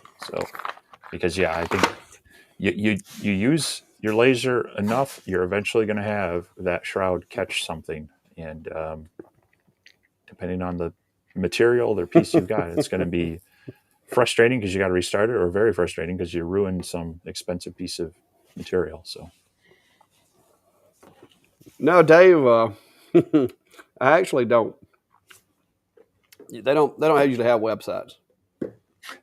But there's plenty of it down here. And it's actually legal to brew up to I think it's like 10 gallons a year for personal use.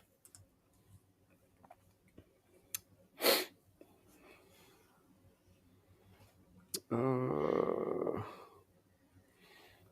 yeah, yeah. The more layers of security you can have, the better, guys.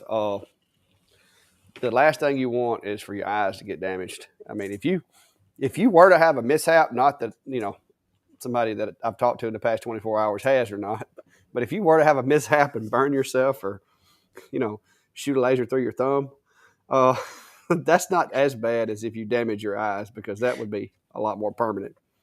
Yeah, it happened, and I'm not going to call him out. I'm not going to call him I, out, but there's somebody that has had an accident, and I was wondering if he was going to bring it up, and I'm not going to call him out on so it. so I was swapping out my mirrors, replacing a tube, whatever. It was a major overhaul on the CO2 laser, and I was trying to get the mirrors realigned, and I kept hitting the pulse button, going, "Why am I not seeing a mark?" And then I see this little puff of smoke come up from my jeans, and I was like, "Oh, well, I guess I'm way off the mark there. I'm glad I wasn't holding it down much longer." It's an Yeah. unfocused beam, but it'll still tickle. But yeah, yeah, you got to be careful. Like I said, the eyes are very very delicate when it comes to this stuff. I caught myself today because I was trying to send you pictures of the cooling setup on my laser. I opened the back of it with it engraving, and I was like, oh my gosh! But then I realized I was working over here on the other machine, so I had my glasses on. But it scared me for a minute. I was like, can I still see? But yeah, the Mon port, because I'm not used to opening the back of it, especially while it was running. Oh, Jason told on himself.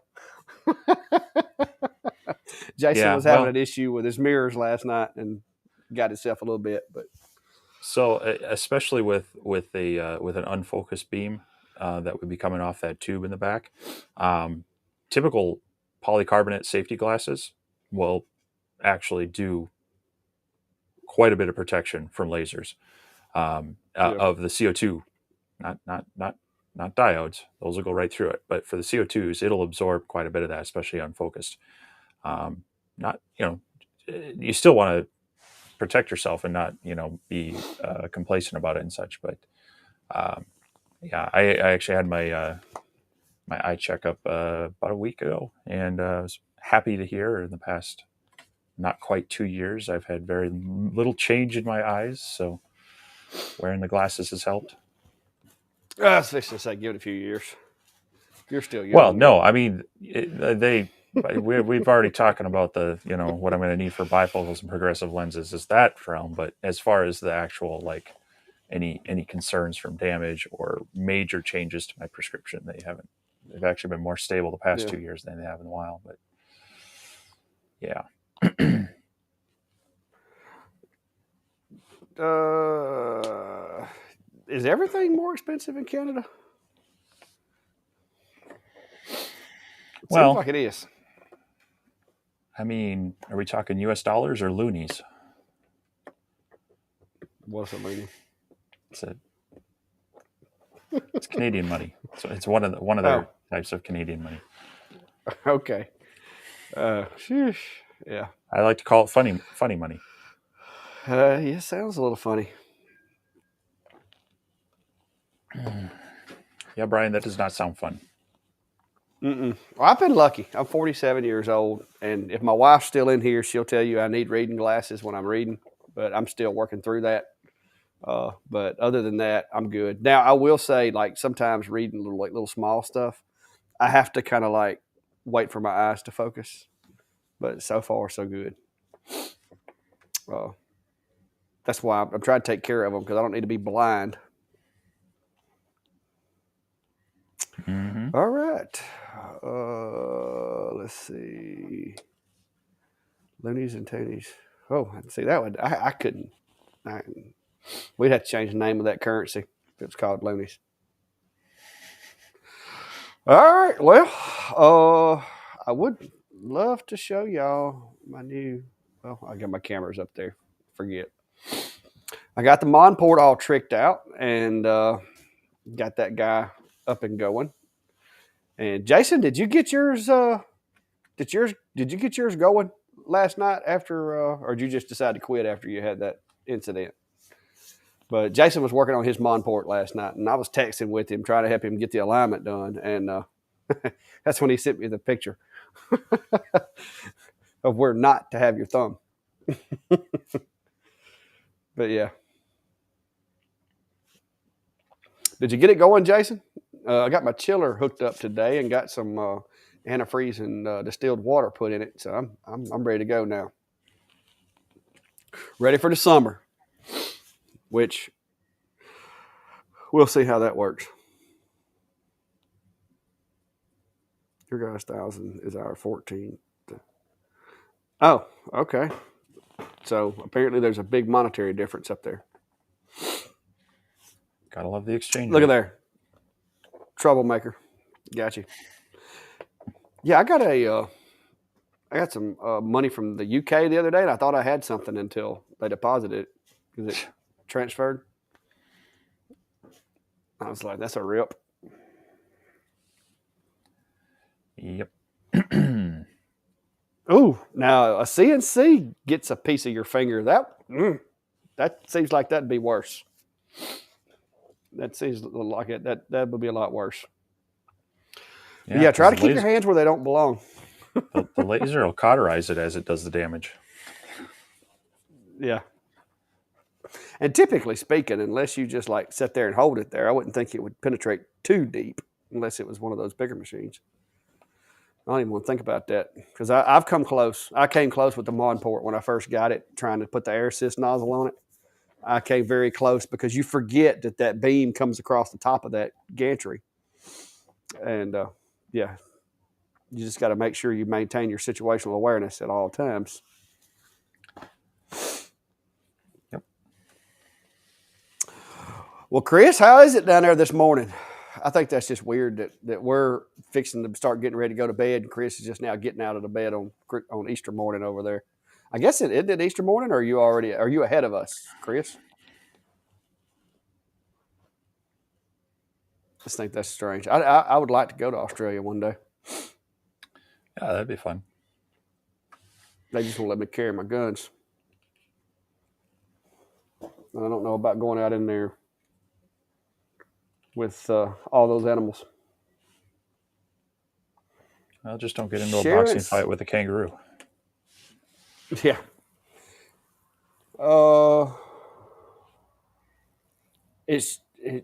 Which screw did you got just stripped off, Sharon? Is it going to be the little Phillips head ones that hold the shield on the X tool? I saw somebody else have one of those the other day. They make an extractor, and you got to drill it and then use the extractor to get it out. But I don't. Good luck with those on some of these screws. Yeah, some of these screws are very, very small. You would almost need like a magnifying glass to be able to drill the things out. So I'm wondering, I assume this is on the Pro, the D1 Pro. If you break the shield to get it off, you might be able to get enough bite on the screw with like a pliers to then remove it, and then just got to get a new shield and new new screw to reattach it. I'm not sure if magnets would be able to get attached in the right place or not, but I'd have to look at mine again to see how that if that might work. But Yeah, you could take and I don't know how that screw would have got stripped. I mean, I guess just taking it on and off. I took mine off one time and haven't put it back on. So I wish I could like give you my shield and screw because I'll never use them again. Brian, I was going to try to do it today and I run out of time because I was doing a video with these with the roller and the Adam stack. But I've got everything done today, and hopefully maybe the next day or two I can get a video done. But I've actually got my bed where it raises up and down, got the honeycomb, the air assist, changed out the temperature gauges, got the what they call a chiller, which according to Steve, I haven't opened it up, but according to Steve, it's basically just a radiator cooling apparatus. But it did keep it at 70 degrees and down to all the way down to 68 degrees today. So that was an improvement over the last time I ran it. So yeah, the 3000 series chillers, they're basically radiators. They're still good because it's a closed system. They've got their own pump. They've got their own temperature monitoring and everything. So that helps. But you don't. It's passive cooling. So it's basically it'll cool it down to ambient temperature and no further. That's the kind of the downfall to them. Some people have hacked them by running the piping through a beer fridge or something like that. that was my And plan. yeah, no, I mean people do that. Or I've seen. I think yeah, LA Hobby Guy did it through like an ice maker, countertop ice maker kind of thing. To add some active cooling to some of those copper coils and such. But yeah, it's still better. It's still better than the bucket of water and a pump. But you run the risk of if your ambient temperature is really high, then you might not get it cooled down to where they want to run, in that 60 to 70 degrees Fahrenheit or 16 to 21 degrees Celsius range. So Yeah. Well, like I said, if it does become an issue, it is right beside my little refrigerator here. It wouldn't take a whole lot to drill a hole in and drill another hole out and put me, 10 foot of hose inside that thing. That wouldn't be hard to do at all. But yeah, but it's still better than the bucket because when I took the bucket out, it had dead spiders in the bottom of it that had gotten in there somehow. So it's still yeah, better than that. it's hard to keep those sealed up. So Yeah. Well, I actually one thing that I do want to do to mine, because I have this paranoia that the pump's not circulating the water. So what I'm wanting to do is get me a glass filter to put in line, and I'm going to drop me one of those little plastic BBs in there so you can see it kind of bouncing around when the water flows around it as a visual, just to be able to look up and visually know that the water is circulating. Because that's always been, it's like, how do you know? Because the hose, there's nothing to let you know that it's moving. yeah, I suppose this one doesn't because I was gonna say on my 60 watt it has an integrated flow sensor and Mm-hmm. it will prevent you from operate. Well, I mean you can disable it, but it'll prevent you from working the laser. If you send a job to it, it'll start for like a half second go flow detection, uh, and that's a good clue that usually it's I forgot to turn it back on. Um, But but yeah, you can get those inline little spinny deals that just go in the hose and it'll give you a visual reference to it. yeah, one thing too that I found out is you would think this being a Monport chiller that was made to work with the M40, you would think that the plug would plug into the back of the Monport, right? I mean, that's ain't that the way it's supposed to work? Well, yeah, except for I wouldn't trust much off of those plugs. If you look at the wiring inside these machines, it's pretty under uh, Well, if it's only a pump and a fan, underrated. though, if it's Yeah. only a pump and a fan, it's Um, not like it's got a lot of load on it. but these are just You, rebranded generics of the real ones. So you know yeah. Anyway, it is what it it is. will work off of the plug in the back. You just have to modify the plug a little bit.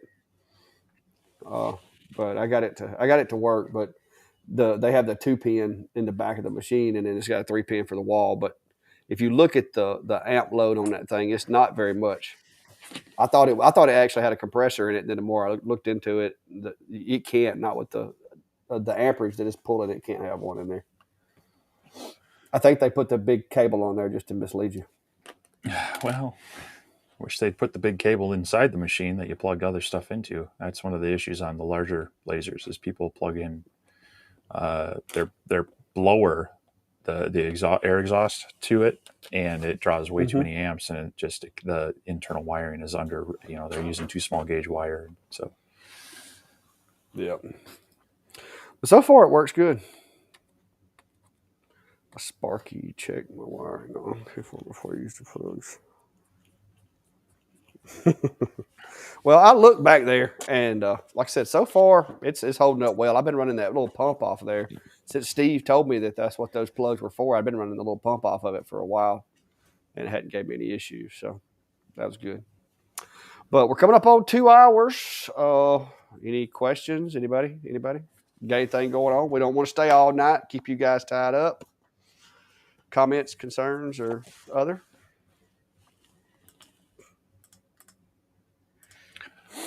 If you're not in it, we do have our Facebook community group, and that's a good area to go share what you're working on or ask us questions during the week, get some feedback on other things. And so I'll drop that into the main chat as well as mine. Go ahead and join up there. It's been a good group, more people sharing what they're doing, asking questions there as well. So join that, join the conversation there. We do try to moderate it lightly. We want people to be able to share comments and whatnot, but we try to keep some of the just straight selling out there. But that, if you've got something that you're looking to sell and you're also an active member, that's great. But people that come in there just want to ask us to, buy my files or buy a laser from us, we try to keep that out of there. So yeah, we had the whole drop your logo here thing that I had to delete. Yeah, we're trying to keep it. I mean, if you guys know there's a good product or something, and you want to share it with everybody, that's cool. But there's a lot of them in there that it just, what is it they say? Try to be a positive contribution to the group. Yeah, give more than you take. Yeah, that's it. But yeah, if you hadn't already, guys, give us a thumbs up, like, subscribe, whatever. If you're subscribed to my channel and you haven't subscribed to Steve's, go hit him up. The two of us, if y'all hadn't figured it out, we try to work together. I try to help get him equipment to review so that we can compare our perspectives, because me and Steve, we come from two different trains of thought. And he does more of the analyzing and analytical approach. I'm more kind of the hands-on, does it work, does it not? But between the two of us, if we can both get our hands on it, I think it gives you a really good, well-rounded look at all the ins and outs and pros and cons. And so, if you haven't already subscribed to his channel, go like on his side, subscribe, and do the same on mine, as well as Facebook pages. It helps keep the stuff coming. Because the last 2 or 3 drops, we've both got the same stuff, haven't we? Like Atom Stack, we had the ASMR. Yeah, we've been getting a lot of the same thing from people, which has been nice. Yeah, and that way we can compare notes and help keep you guys in the loop. MU eggs. Yeah, I need a MU. I looked everywhere. Oh, I'm gonna confess. I looked everywhere for an ostrich or an MU egg to try to get Steve with, since he tried to one up me on my engraving eggs. I couldn't. I even tried to get a goose egg, and unfortunately, I couldn't even find a goose egg. I was going to pay $20 for a MU egg, but I couldn't find anybody that had any. So you got me, Steve. I couldn't come up with an egg in time. There's one DPI. I think John asked earlier, just circling back on it. What DPI do you run?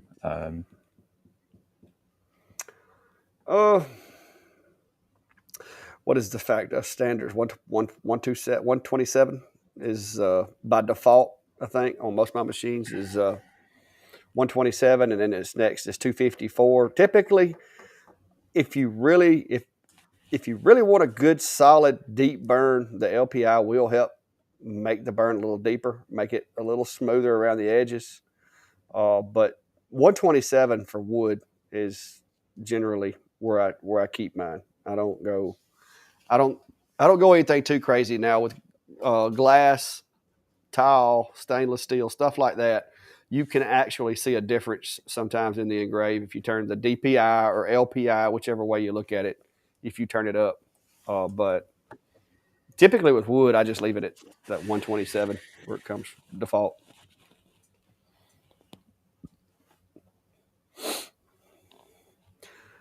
50 to 60 goose eggs. I wish I had one, but that's that's a long way to come get one, Chris.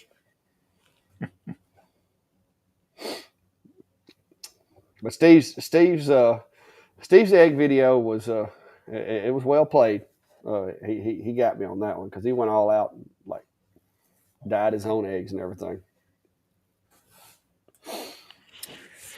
Brian's asking about quality of life. How do you keep people out of your laser area when you're running the laser without enclosure or shield? Um, so I've got a door on my shop. I try to keep that shut, and then I didn't the other day when my wife came down, but uh, I try to keep some of those extra glasses beside there if they do need to come in. Um, so yeah, that any way you can kind of close it off that way. Get creative. You could laser yourself a on air sign that lights up when you're running your laser. But for me, it's also just a sound thing. If I'm doing stuff down here with the lasers and such, I'm often recording as well and closing that door. Our furnace is right outside that door, so I get that kind of just that drone of the motor. So I'm pretty good about closing that door when I need to do that. But and then out in the workshop, it's usually out of the way that they can come to the door and I can run something over to them. But All right, I don't have one currently, but you can make you one of these that says laser in use, hang it on the doorknob. This is one that this just says baby sleeping. But I made one of these in the beginning. Now my kids they don't even come out here. My kids don't because they're afraid they're going to walk in front of the camera. But yeah, these would work. It hangs over the doorknob and kind of like do not disturb. But just put on there laser being used. But if you forget to do it, like I said, it's best to teach them not to look at the laser. But yeah. so Troublemaker's asking about diving in with the RA2 rotary first time. I would get yourself a roll of this frog tape and then get yourself where do I have it? If you start with something straight instead of tapered. So I have one of these bottles Yes. that's just straight that you can clamp on either end, and then just cover it in the tape. Um, the diode lasers will mark this stuff, and you can just run your tests. Just keep running your tests on there, and if you have to, retape it up. That way, you're not wasting material. And this is a bigger object, so you're going to be able to get more testing out of it. And otherwise, you can always go buy like a curtain rod, cut it up, and just start etching on that. Any sort of larger dowel type thing. But these work well if you can find just a straight bottle and then use tape. Then if you screwed up, you just pull the tape off and do it again until you're comfortable with it. So I'll tell you how I trained Klein to use his rotary. He drinks Dr. Peppers. I just told him to save a few Dr. Pepper cans, wrap some tape around them, and have fun. yeah, Or you can hit yeah. them with So spray paint. You can actually hit them with spray paint, and they make some pretty good little decorations if you paint them black or whatever. But yeah, yeah, yeah. Soda cans are a good option as well. but it takes practice. I've learned that. I did those wine glasses today, which it turned out pretty good. I cracked one. Just like I've told people before that when you're engraving with a laser and you're doing glass, I don't know if you've ever had it happen to you, Steve, but I thought it actually shattered. But I was doing this little logo here, and there's a little micro crack in there. I don't know if you can. You got to get the light just right to see it. but it sounded like somebody. There it is. You can barely see it right there, but it sounded like somebody had shot it with a BB gun. So that's ruined, but the engraving worked. That's black spray paint there with the frosting. But this guy did test grids all the way around it, no problems. Went to the second one, and it's sitting there in the chuck turning, and all of a sudden it was like, psh, and I was like ducking for cover because I thought it was going to explode, but it didn't. But it does have that little chip in it. But this video will be out in the next day or two, and that's Sir Mark, and then like I said, that's really high speeds. But this video here, I kind of went up on the LPI, but it had the negative effect with the Sir Mark because it just seems like it's too much. It's too much heat. So when doing glass, at least on the CO2, I'd actually run it out of focus just a little bit to try to not over fracture it and give it a little more frosted effect. Something that could possibly try it on diode. Yeah, like I said, it done really good with the. I don't know if you can see that. It done really good with just the black spray paint. I got a nice smooth, but like I said, this is with the A30, and I was just experimenting. But yeah, the 30 watts I think is what got me. I think it just hit the right spot. Too much power, definitely. So, but anyway, which cable was the wrong one that Acer was sending with the extension kit? Do you know anything about that? No, I've been hearing a lot of people waiting for they're getting the extension and they're having to wait for the cable to come separately. So I don't know what was. Well, see, I ordered the extension and mine was right, but I've had it for a while because that's the one I'm running. But yeah, the Coke cans work. Empty spray paint cans. I don't know if I would be doing a whole lot of engraving on one that had a bunch in it, but anything round. I mean, you'd be surprised. Like Steve said, go get yourself a dowel, like a 1-inch dowel, and cut you some pieces off. And like I said, the whole tape thing works pretty good. This one's fancy. Classic. It's poplar and it's multicolored. Yeah, well, I saw a rolling pin at Walmart earlier for $3. I started to buy it just to use it in a video one day, but I'd already had a buggy full of stuff. But yeah, Klein was engraving Dr. Pepper cans last night, all night until he got the bugs worked out of it. The V35. That's what they're saying. Is the V35 is having that they're sending the wrong cables with it, probably. Yeah. But anyway. Yeah, I don't know that I want to spend $500 on a chiller right now. I'll engineer myself a kegerator or something before I spend $500 right now. So, yeah, I mean, maybe for the K40 I wouldn't, but on my CO2 laser, I tried to go the cheap route. Went with an aquarium chiller, which then it doesn't have its own reservoir, or it doesn't have its own pump. So I had to have another 5-gallon pail, and that would circulate it through. I eventually caved and just went, I want the chiller because on the larger unit, I could lock that temperature in. It stayed, and it's sealed. It's all one unit. So I think that's the thing is if you're getting serious with the CO2 machine, you're going to end up getting a legit, 5,000 or 5,200 chiller and being done with it. Oh yeah, I don't have one of those big boy machines like you do. Oh, let's see. Acer Air Assist squilling. I haven't had that problem. Squilling sounds like either a belt slipping or a dry bearing, one of the two. But either one, I don't think is going to be great for Air Assist. You may want to see if they'll take that thing back. Can you put? No, I don't guess they don't require any kind of oil or anything. They shouldn't because that would be counterproductive. So some of these, like you can actually take these apart and clean them a bit. I haven't looked at the Acer one, but I know like the X-Tool one is prone to getting clogged up and dirty. So that I'd have to look at mine. but no, I guess it is right over here. There are some screws on the one panel. Yeah, there's screws on the back panel, but I've never taken them off. Which I didn't run this one, but for like a week, and then I went to Shop Air. So,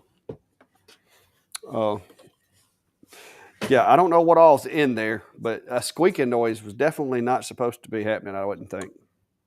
There's some screws under the bottom too that's got to come off. It looks like it slides out. So, yeah, that would probably be a whole video. That looks like a job.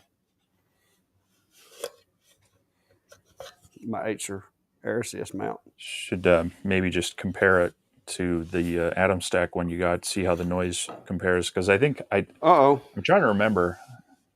That could be your culprit right there. There's a little micro PC fan right there in the bottom. I'm guessing that's for cooling the pump. And if you're hearing a constant squealing, check that fan and make sure that it doesn't have a bunch of debris in it or anything, because that little micro PC fan would make a squeal if it got obstructed. But yeah, that would be my first thought would be, does it do it when does it go up and down when you turn the volume of the air up and down, or does it stay constant? Because if it's in the mechanics of the pump, it's going to get louder or quieter when you turn the throttle up and down. But if it's that little fan, it's going to pretty much stay the same throughout.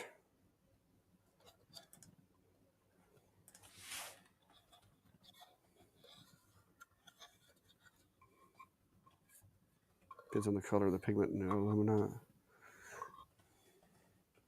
Yeah, Mark. I'm just saying, as far as like testing circles and stuff like that, a lot of times with like if you're talking about the cans, you can see good enough to tell if you're actually making circles or if you're making eggs or whatever. And if you hit them with some spray paint, you can really tell, or some frog tape. But yeah, I'm thinking it's probably the fan. I'd like to know if it's constant or if it goes up and down with the airflow. Put that back where it goes. All right, guys, 2 hours and 7 minutes. We have officially came to the end of our live, I believe. Unless somebody's got something really important you need to get out. But like Steve said earlier, if you hadn't already, go check out our Laser Engraver community page. I believe I have a link up here that we can throw up. Well, that's the name of the group. And I did actually update my link, so it just Laser Engraving Community.